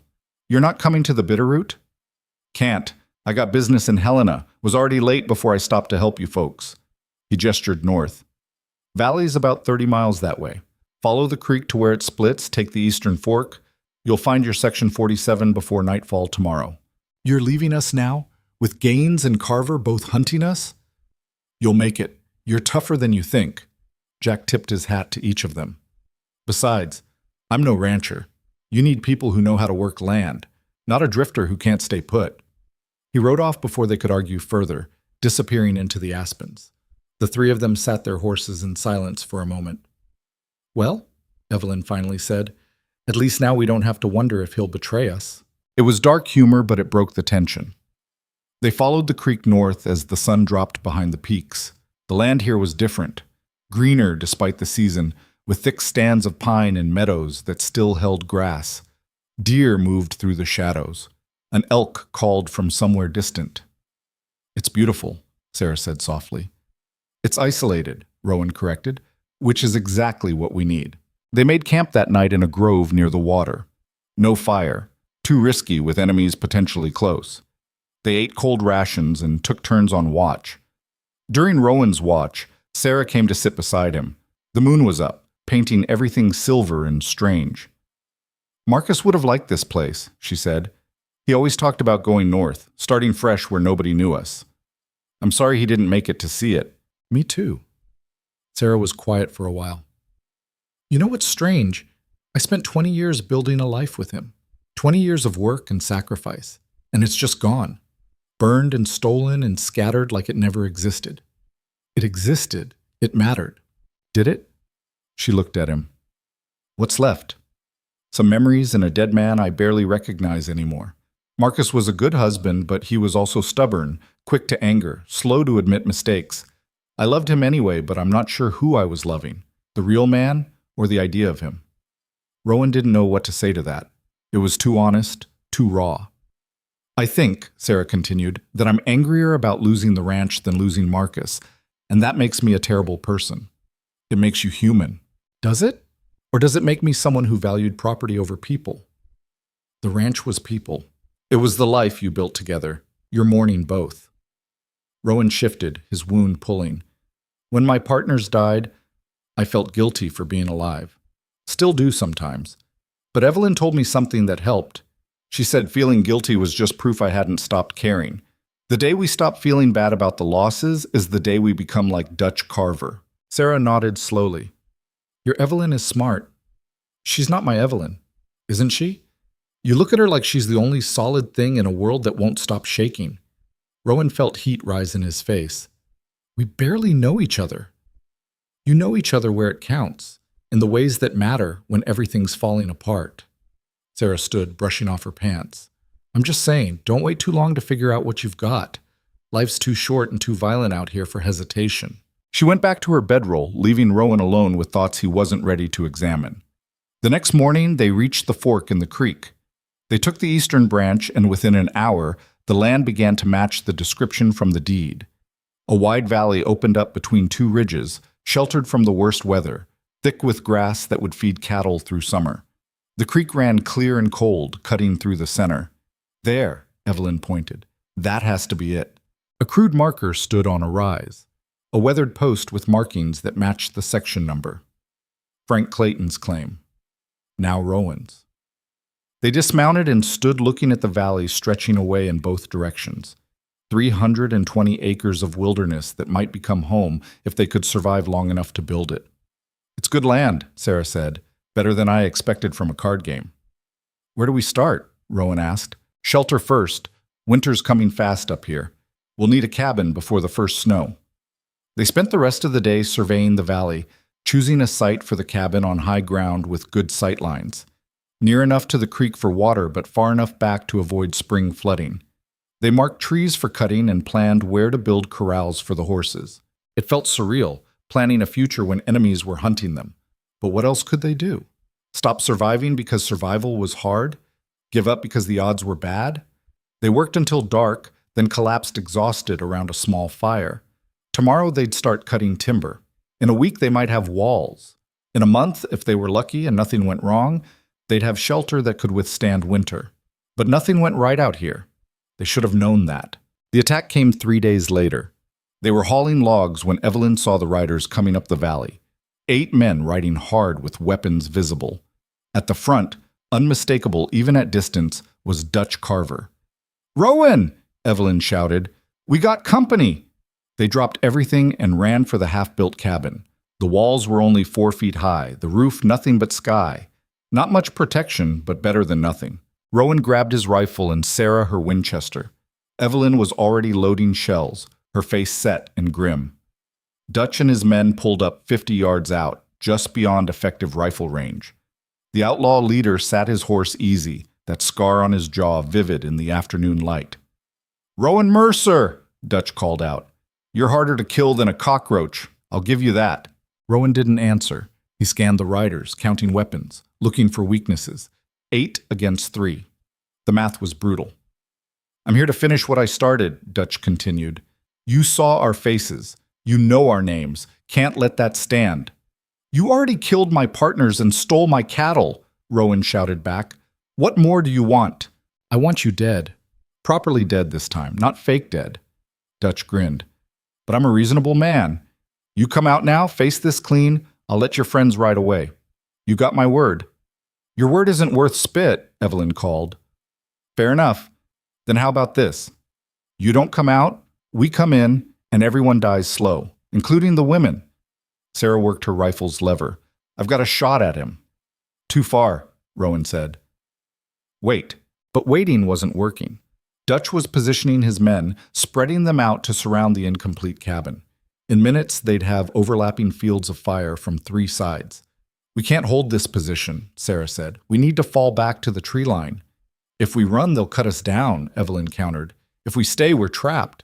Rowan's mind raced through options. Every scenario ended badly. They were outnumbered, outgunned, and caught in the open. The only advantage they had was the creek. "The water," Rowan said.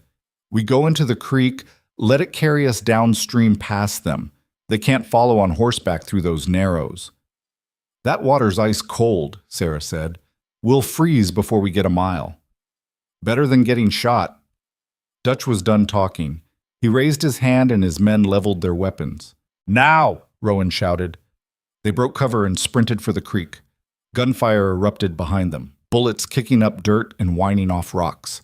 Rowan felt one tug at his coat as he dove into the water. The cold hit like a physical blow, driving the air from his lungs. The current grabbed them immediately, pulling them downstream fast. He saw Evelyn go under, surface gasping, then disappear around a bend. Sarah was ahead of him, fighting to keep her head up. Behind them, Dutch's men were running for their horses, trying to follow along the bank. But the creek narrowed into a rocky channel where horses couldn't go. The outlaws fired wild shots, but the water and distance made them ineffective. The creek carried them through rapids that battered them against rocks. Rowan's wound screamed with every impact. His vision grayed at the edges. He focused on keeping his head up, on breathing when he could, on not drowning. After what felt like forever but was probably only minutes, the creek widened and slowed. Rowan managed to grab an overhanging branch and pull himself to the bank. He lay gasping, shaking violently from cold. Evelyn appeared downstream, dragging herself onto the gravel. Sarah came last, coughing up water, her lips blue. "We made it," Sarah managed between shivers. "For now," Evelyn said. "They'll circle around, find where we came out." Rowan forced himself to stand. His whole body felt like ice. They needed fire, shelter, warmth, but first they needed distance. They stumbled through the forest, following the creek downstream. Every step was agony. Rowan's wound had torn open again, blood mixing with creek water and soaking his shirt. But he kept moving because stopping meant dying. As twilight fell, they found a hunter's lean-to, abandoned but still standing. They collapsed inside and Evelyn got a fire going with shaking hands. They stripped off their wet clothes and huddled near the flames, trying to stop shaking. "This is bad," Sarah said through chattering teeth. "Dutch knows where we are now. He knows about the land." "He'll come back with more men," Evelyn added. "We can't defend that valley with 3 people." Rowan knew they were right. The land was perfect, but it was indefensible. They'd need help. Allies. Something to balance the scales. "Silver Creek," he said. "We go back to Silver Creek." "That's insane," Sarah said. "Gaines owns that town." "He owns the marshal and some of the businesses, but not everyone." Rowan was thinking out loud now, the plan forming as he spoke. "You said people there knew your husband, respected him. Some of them have to be angry about what Gaines did to you. Even if they are, they won't fight him. He's too powerful." "Maybe not fight, but witness. Document." Rowan looked at both women. "We go back.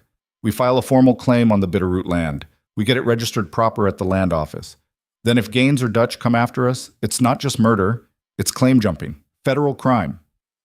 "The law doesn't care about dead homesteaders," Evelyn said. "No, but it cares about property disputes and stolen land. If we die after filing the claim, someone inherits. The land stays out of Dutch's hands." Rowan fed more wood to the fire. "It's not perfect, but it's something. It makes our deaths cost them." Sarah considered this. "There's a federal land agent in Silver Creek, old man named Patterson. He's honest as far as I know. If we can get to him, file the paperwork proper. Then we have legal standing," Evelyn finished, "and a trail of documentation that makes us harder to disappear." It was a thin plan, but thin was better than nothing. They spent the night shivering by the fire, taking turns sleeping while the others kept watch. At dawn they scavenged what they could from the lean-to. A rusted knife, some rope, a tin cup. Not much, but it was something. The journey back to Silver Creek took 2 days of hard travel on foot. They'd lost the horses in the creek escape. Lost the supplies, weapons, everything. They walked through country that seemed determined to finish what Dutch had started. Rowan's wound got infected. Fever set in.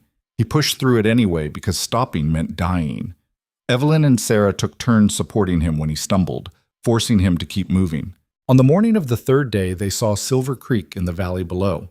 Smoke rose from chimneys. Dogs barked. Life continued, oblivious to their struggle. "How do we do this?" Evelyn asked. "Just walk in." "We find Patterson," Sarah said. "File the claim. Then we find somewhere to hide until we figure out what's next." "Gaines will know we're here the minute we set foot in town." "Probably, but we're out of options." They descended into Silver Creek as noon bells rang from the church. People stopped to stare at the 3 ragged figures limping down the main street. Rowan heard whispers. "That's Sarah Webb. Thought she was dead. Look at the state of them." The land office sat between a general store and a lawyer's office. They pushed through the door and found themselves facing a clerk who looked up from his paperwork with surprise. "Help you?" he asked. "We need to see Patterson," Sarah said. "Federal land agent. It's urgent." "Agent Patterson isn't here. He's up north surveying claims." "When will he be back?" 3 weeks, maybe 4. Sarah sagged against the counter. 3 weeks might as well be 3 years. They didn't have 3 days. "Can someone else file the claim?" Rowan asked. "I can take the paperwork, but it won't be official until Patterson reviews and approves it." The clerk pulled out a form. "Name of the claimant?" Rowan started to say his name, then stopped. He was supposed to be dead. Using Rowan Mercer would raise questions. "John Hart," he said instead, using Evelyn's last name. Section 47, Bitterroot Valley. The clerk filled out the form mechanically. You'll need to pay the filing fee, $5. Rowan didn't have $5.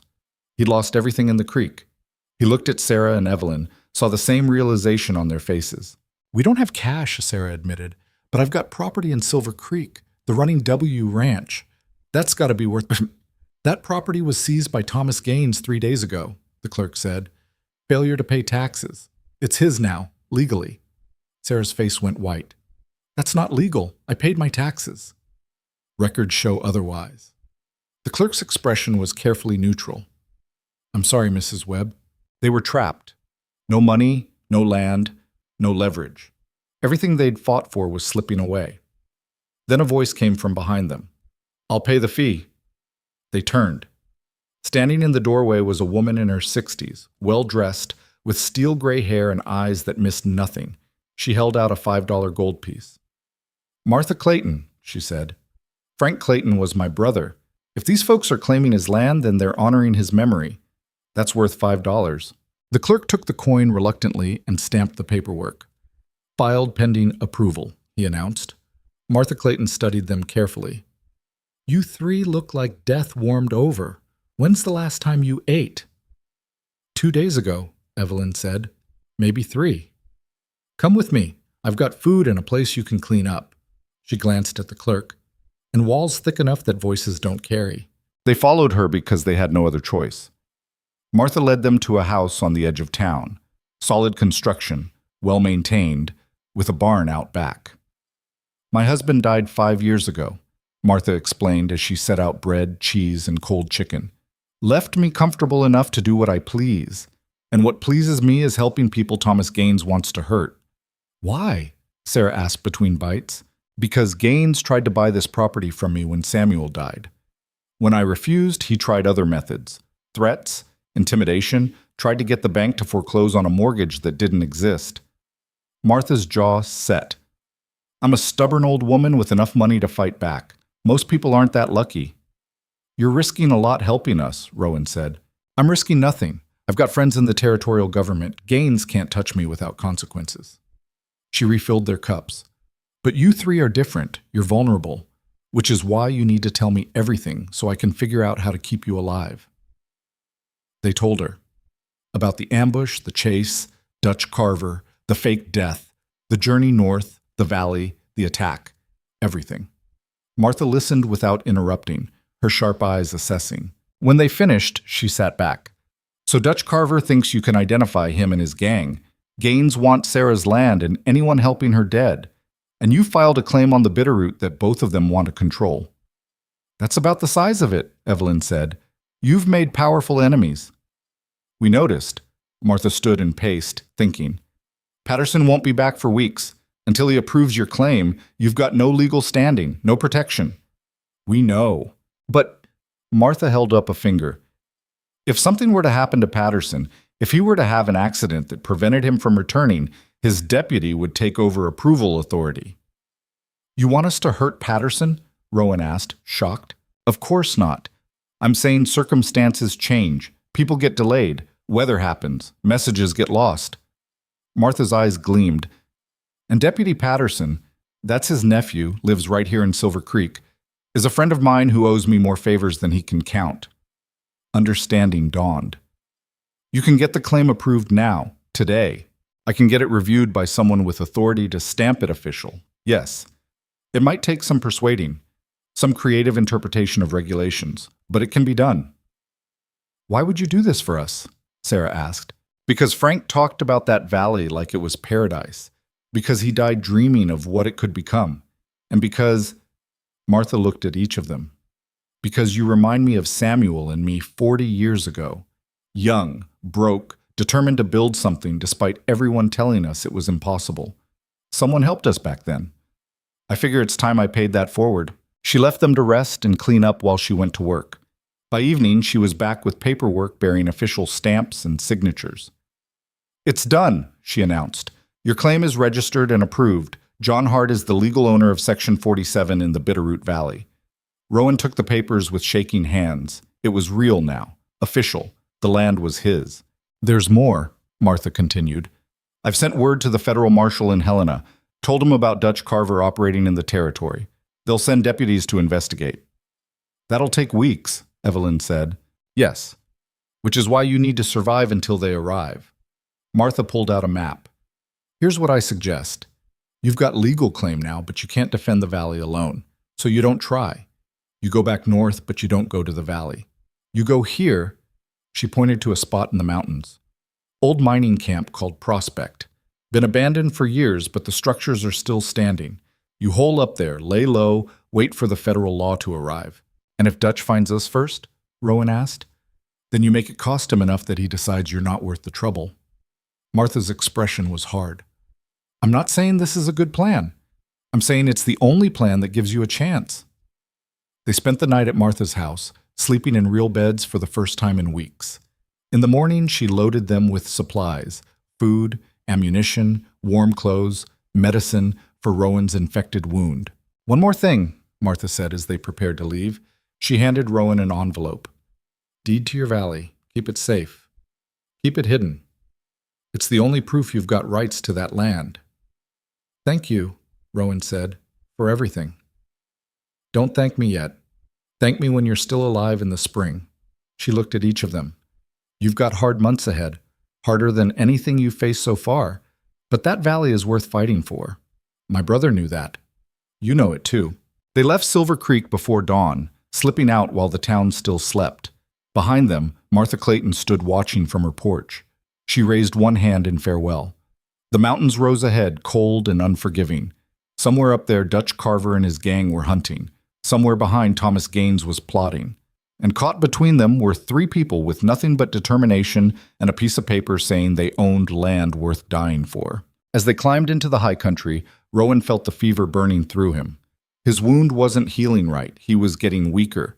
But he kept moving because that's what you did. You kept moving until you couldn't anymore. Evelyn walked beside him, ready to catch him when he stumbled. Sarah ranged ahead, scouting the trail. Three people who'd become something like family through blood and survival. The mining camp at Prospect appeared through the trees on the third day. Weathered buildings clinging to a mountainside, abandoned but still standing. They moved inside and barred the doors. Now we wait, Sarah said. Now we prepare, Evelyn corrected. She was checking the buildings, assessing defenses, planning for the fight that was coming. Because it was coming. That was the only certainty they had. Rowan collapsed onto a bunk, his body finally giving up. He felt Evelyn's cool hand on his forehead, heard her curse at the heat radiating from him. Infection's bad, she said to Sarah. Really bad. Can we treat it? I don't know, maybe? Evelyn looked down at Rowan. You hold on, you hear me? You don't get to die now, not after everything. Rowan wanted to answer, but the fever had him. He drifted in and out of consciousness, aware of voices, movement, the sound of wind against old boards. Time became fluid, meaningless. When he finally woke, it was dark. A fire burned in the stove. Evelyn sat beside his bunk, keeping watch. How long? He asked. 2 days? You've been out 2 days. Dutch? No sign yet, but he'll come. It's just a question of when. Rowan tried to sit up. The room spun, but he fought through it. Then we need to be ready. You need to rest. I'll rest when I'm dead. He managed to get his feet on the floor. Right now I need to make sure that doesn't happen today. Evelyn helped him stand. Together they moved to the window and looked out at the mountains rising all around them, beautiful and deadly and indifferent to human struggle. Somewhere out there, enemies were coming. And here in this abandoned camp, 3 people prepared to make their last stand. The attack came on the 4th morning, just as the sun broke over the eastern peaks. Rowan was at the window when he saw them, 7 riders materializing from the mist like ghosts. Dutch Carver rode at the center, that scar catching the early light. The rest spread out in a practiced pattern that spoke of men who'd done this before. They're here, Rowan called softly. Evelyn and Sarah were already moving, grabbing rifles and taking positions at different windows. They'd spent the past 2 days fortifying the old assayer's office, the sturdiest building in the camp. Furniture barricaded the door. Gun ports had been knocked through the walls. They'd stockpiled ammunition and water. Everything they could do to prepare for a siege they probably couldn't win.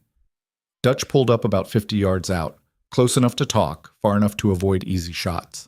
"Rowan Mercer," he shouted. "I know you're in there. I know you're half dead from fever, and I know you can't run anymore." Rowan leaned against the wall beside the window, his rifle heavy in his hands.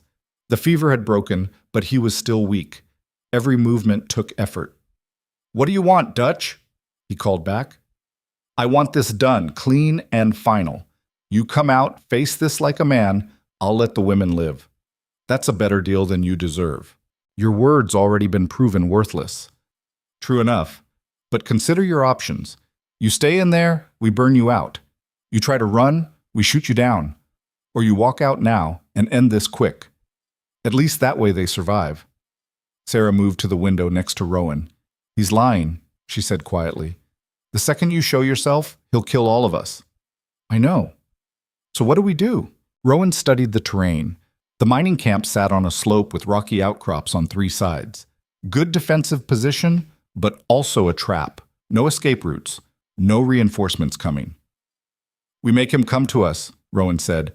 "Make it cost him enough that even if he wins, he loses." He called out the window. "You want me, Dutch? Come get me. I'll be right here." Dutch's laugh carried across the cold air. "Figured you'd say that. Always the stubborn type." He gestured to his men. "Burn them out." 2 riders dismounted and started gathering deadwood and dried branches. They piled it against the building's north wall where the wind would push flames inward.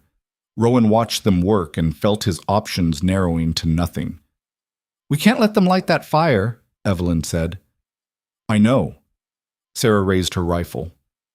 "I can drop one of them from here." "Then do it." Sarah sighted carefully and squeezed the trigger. The shot cracked across the morning, and one of the men gathering wood went down, clutching his leg. The other scattered for cover. Dutch's men returned fire, bullets slamming into the building's walls and shutters. The 3 defenders kept low, firing when they had targets, conserving ammunition when they didn't. The fight settled into an ugly stalemate. Dutch's men tried twice more to get close enough to light fires. Both times they were driven back by rifle fire. But the defenders were burning through ammunition fast, and everyone knew it. Around noon, Sarah called out from the back window. "We got movement on the ridge! More riders coming!" Rowan's stomach dropped. Reinforcements for Dutch meant this was over. They couldn't hold against 7 men. Against 10 or 12, they'd be overwhelmed in minutes. "How many?" he asked. "Can't tell. Maybe 5. Maybe more." Sarah squinted into the distance. "Wait, they're not coming from the south. They're coming from Silver Creek." Something shifted in the air. Rowan felt it before he understood it. The new riders crested the ridge and descended toward the mining camp. As they got closer, Rowan saw who led them. Martha Clayton on a sturdy horse, flanked by 4 men wearing deputy badges. "Federal marshals," Evelyn breathed. "She actually did it." Dutch saw them too. His men pulled back, uncertain. The deputies rode straight into the middle of the standoff and stopped. One of them, a tall man with a gray mustache and hard eyes, addressed Dutch directly. "Dutch Carver, you're under arrest for murder, cattle rustling, and conspiracy. Tell your men to drop their weapons." Dutch's hand moved toward his gun. "You got no jurisdiction here, Marshal. This is territorial business. I've got federal jurisdiction over theft of interstate commerce. Those cattle you stole and sold belong to a Texas operation moving stock to Montana. That makes it my business." The marshal's voice carried authority that brooked no argument. "Now drop the weapons or we'll drop you." For a tense moment, nobody moved. Then one of Dutch's men, young, scared, threw down his rifle and raised his hands. Another followed, then a third. Dutch saw his gang falling apart. He could fight, but the odds had turned. Federal marshals didn't quit and didn't forgive. "This ain't over," Dutch said, but he was already turning his horse. "You ride away now, I'll hunt you across 3 territories," the marshal warned. "Surrender, and you'll get a trial. Run, and you'll get a grave." Dutch considered this. Then, slowly, he unbuckled his gun belt and let it drop. The fight was over. The marshals arrested Dutch and his men efficiently, shackling them and loading them onto horses for the ride back to Silver Creek. The gang that had terrorized the territory for months was finished.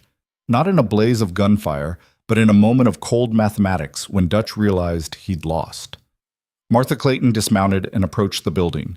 Rowan, Evelyn, and Sarah emerged, blinking in the bright afternoon light.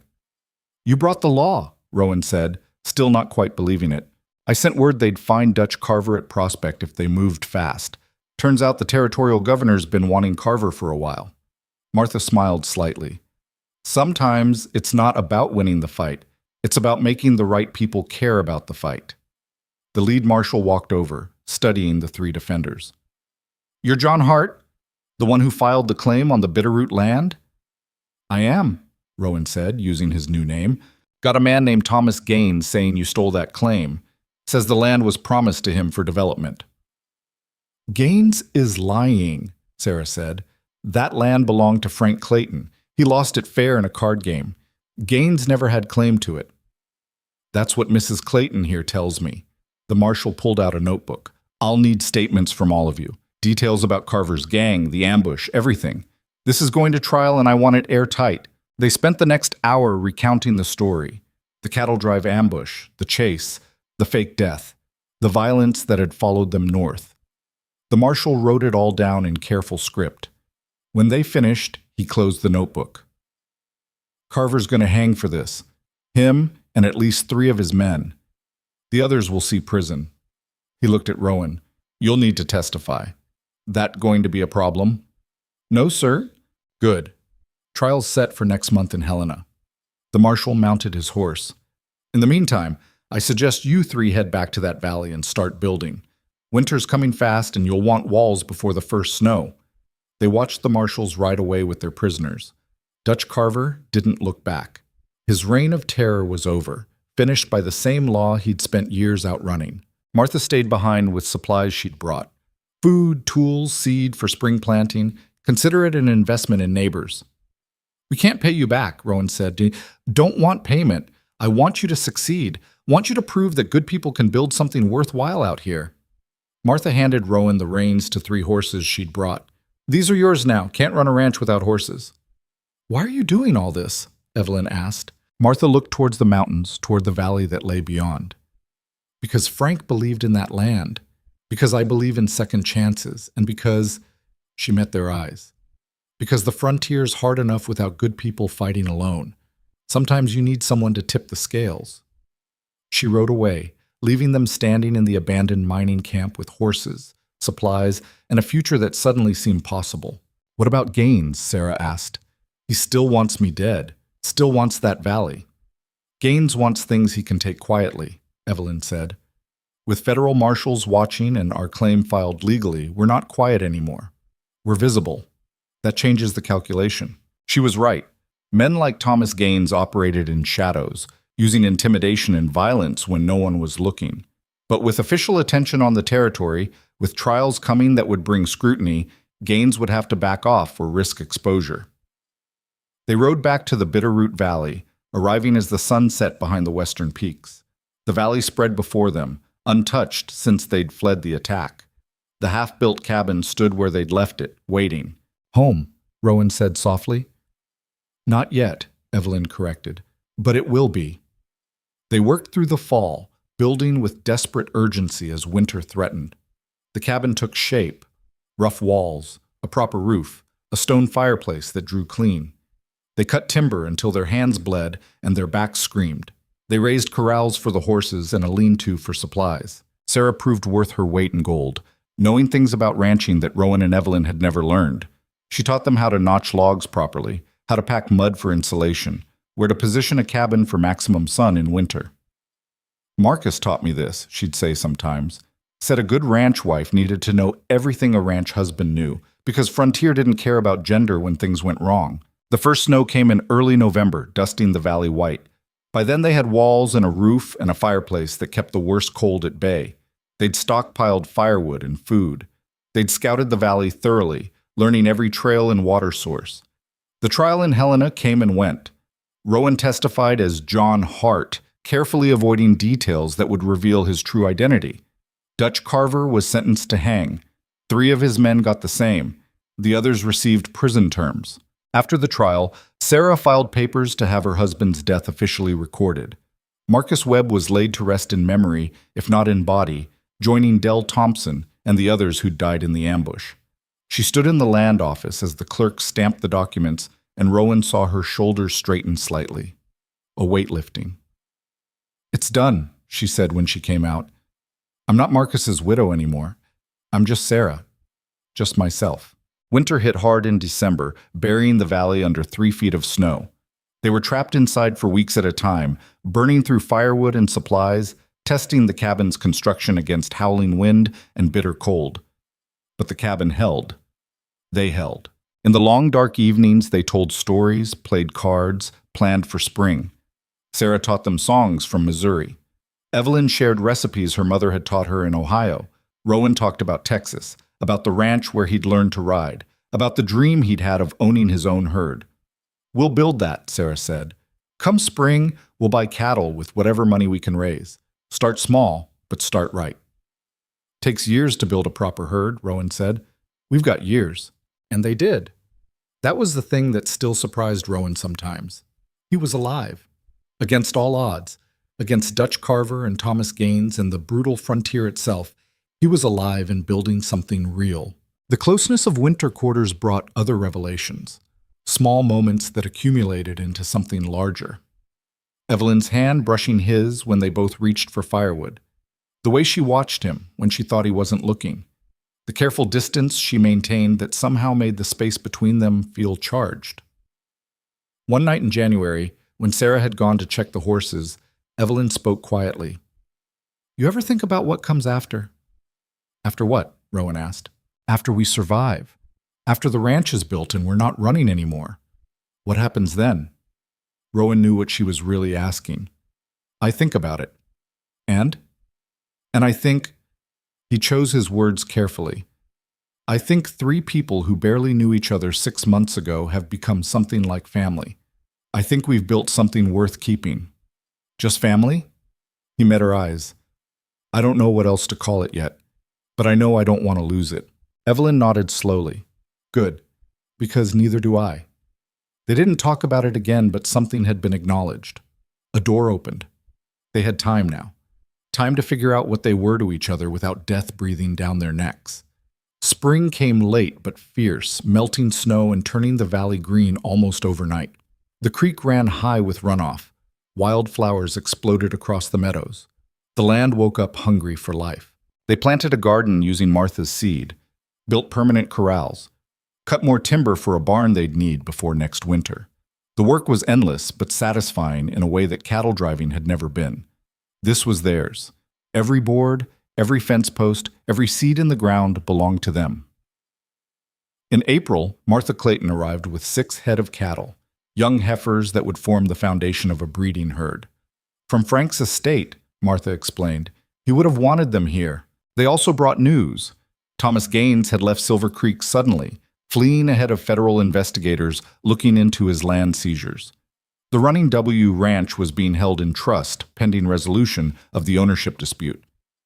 "I filed papers claiming you as my heir," Sarah told Martha. "If that's all right. Someone should benefit from Marcus's work, and it won't be me anymore. Can't go back to that life." "You sure?" Martha asked. "I'm building something new here. Something that's mine, not something I inherited through marriage." Sarah looked around the valley. "This is my future. That ranch is my past." Martha accepted this with understanding. "Then I'll make sure it's sold proper and the money goes to building this place up right." By summer, the valley hummed with life. The cattle grazed in meadows thick with grass. The garden produced more vegetables than 3 people could eat. They built a proper barn and a smokehouse. Rowan and Evelyn built a second cabin, smaller, giving Sarah privacy and space of her own. "So you two can have privacy too," Sarah said with a knowing smile. The relationship between Rowan and Evelyn had evolved slowly, carefully. No grand declarations, just a gradual drawing together of 2 people who'd saved each other's lives too many times to pretend distance anymore. They shared a cabin, shared work, shared the quiet moments between exhaustion and sleep. "This isn't what I expected when I pulled you off that horse," Evelyn said one evening, sitting on the porch they'd built. "What did you expect? To bury another body in the north pasture, honestly. Figured you'd die and I'd go back to being alone." "Sorry to disappoint," she smiled. "I'm not disappointed, just surprised. People don't usually stick. I'm not going anywhere." "Promise?" promise. It wasn't poetry, it wasn't perfect, but it was real and solid and enough. The territorial government officially recognized their claim in late summer, sending a surveyor to verify boundaries. The paperwork was finalized, making John Hart the legal owner of record.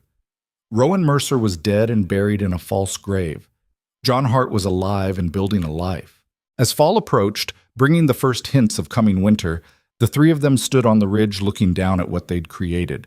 The cabin and barn, the corrals and garden, 6 cattle that would be 20 by next year, land that was theirs truly and completely. "We did it," Sarah said softly. "Against everything, we actually did it." "We survived," Rowan corrected. "No," Evelyn said. "Sarah's right. We did more than survive. We built something. That's different." And it was different. Survival was running, hiding, fighting to see another dawn. Building was planning for seasons you wouldn't see for years. It was planting fruit trees that wouldn't bear for a decade. It was believing the future existed and working toward it. They'd started as strangers thrown together by violence and desperation. They'd become partners, then friends, then something deeper that didn't need naming. 3 people who'd lost everything and chosen to create something new from the wreckage. That winter was easier than the first. They knew what to expect now. Had proper stores, stronger walls, more firewood. They spent the dark months planning for spring, where to expand the herd, whether to plant wheat or just stick with vegetables, how to build a better water system. In February, Sarah surprised them both. "I'm thinking of riding to Silver Creek come spring. See about hiring some hands for summer work. We're going to need help if we want to expand." "You sure?" Evelyn asked. "Going back there?" "It's not going back. It's moving forward. And I can't hide from my past forever." Sarah looked determined. "Besides, there are good people in Silver Creek. Some of them might want honest work on an honest ranch." She went in April, returning 2 weeks later with 3 young men who'd been working dead-end jobs and jumped at the chance for better. They built a bunkhouse and put the men to work expanding the operation. The ranch grew, slowly at first, then faster as word spread that the valley produced strong cattle and treated workers fairly. By the 3rd year, they had 30 head. By the 5th, over 100. The Bitterroot Valley Ranch became known throughout the territory as a place built on hard work, and harder luck survived. Rowan and Evelyn married in the 4th year, a simple ceremony with Sarah officiating and a few neighbors as witnesses. No church, no fancy clothes, just 2 people making official what had been true for years. "Took you long enough?" Sarah had said afterward. "We were busy," Rowan replied. "You were scared." "Maybe that too." But the fear had faded, replaced by something steadier. They were building a life together, one fence post and one season at a time. It wasn't the life Rowan had planned back in Texas. It was better because it was earned. Sarah never remarried. She claimed she liked her independence too much, but Rowan suspected it was more complicated than that. She'd loved Marcus, but she'd also grown beyond him. The woman who'd fled Gaines's men was different from the woman who now managed a successful ranch. She'd found herself in the building. In the 6th year, Evelyn told Rowan she was pregnant. The news terrified and thrilled him in equal measure. Bringing a child into this world, into this hard land, seemed like an act of faith he wasn't sure he possessed. "We'll figure it out," Evelyn said. "We figured out everything else." Their son was born in late winter during a howling blizzard, delivered by Sarah, who'd helped birth calves but never a human child. They named him Clayton, after Frank Clayton, whose land had given them all a future. Holding his son for the first time, feeling the weight of this tiny life depending on him, Rowan understood something he'd been moving toward for years. Survival wasn't the point. Building something worth surviving for was the point. And he'd built that. Not alone, but with people who'd chosen to stand beside him when standing was the hardest thing to do. Clayton grew up strong in the valley, learning to ride before he could properly walk. Sarah taught him to read using books Martha sent from Silver Creek. Evelyn taught him to shoot. Rowan taught him about cattle, about land, about the value of work done right. The boy asked questions like all children do. "Where did you come from? What happened before? Why don't we have other family?" Rowan answered carefully, telling truth without trauma. "We came from hard places. We built something better. That's all that matters." The Black Hollow Riders became a story the territory told about the old days when law was scarce and violence common. Dutch Carver's hanging was mentioned in newspapers back east as evidence the frontier was being tamed.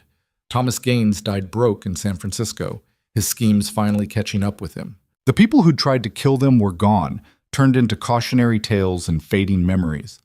But the valley remained. The ranch remained. The family they'd built from nothing remained. On Clayton's 5th birthday, Rowan stood on the porch watching his son play in the yard while Evelyn and Sarah prepared dinner inside. The sun was setting behind the western peaks, painting everything gold. The cattle grazed peacefully. Smoke rose from the chimney of the home they'd built. It wasn't perfect. The work never ended.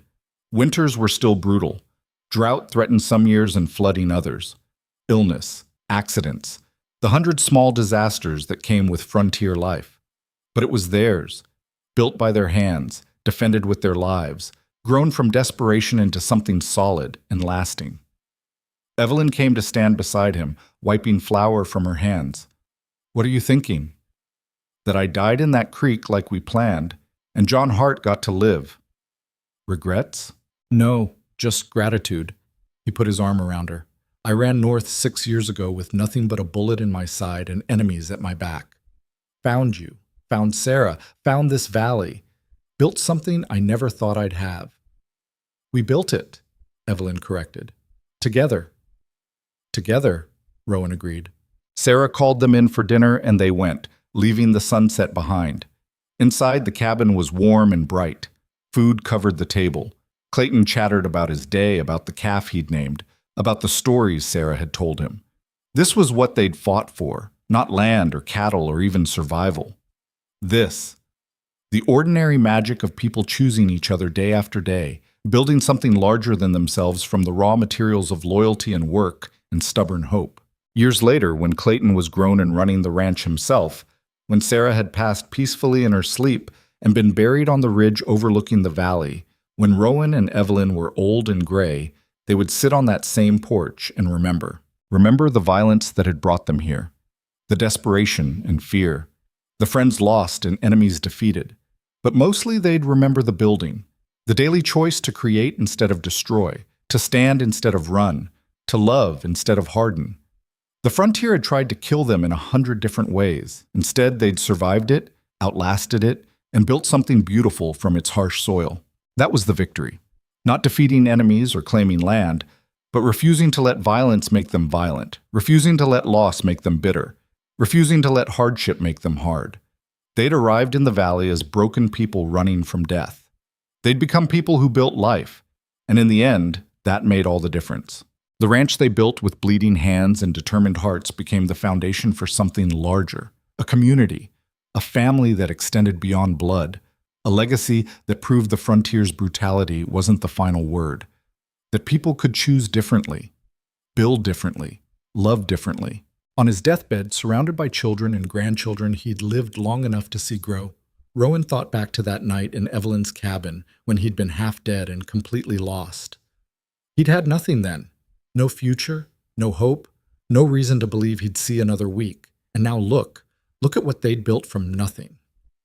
"Worth it?" Evelyn asked beside him, her hand in his like it had been for 40 years. "Every minute," Rowan said. "Every scar." She smiled. They'd earned those scars together, building a life that mattered in a place that tried to erase them. They'd won not through violence, but through persistence. Not through strength, but through choosing each other when choosing would have been easier to quit. The valley rolled on beyond the window, green and growing, marked by the hands that had shaped it. The Bitterroot Valley Ranch stood as proof that broken people could build beautiful things, that running towards something was better than running away, that family was what you made when the people around you chose to stay. Rowan closed his eyes for the last time, content, surrounded by the life he'd built from the ashes of the one he'd lost. He'd arrived in the valley as a man running from death. He left it as a man who'd learned to live. And in the space between those two truths, he'd found everything worth finding.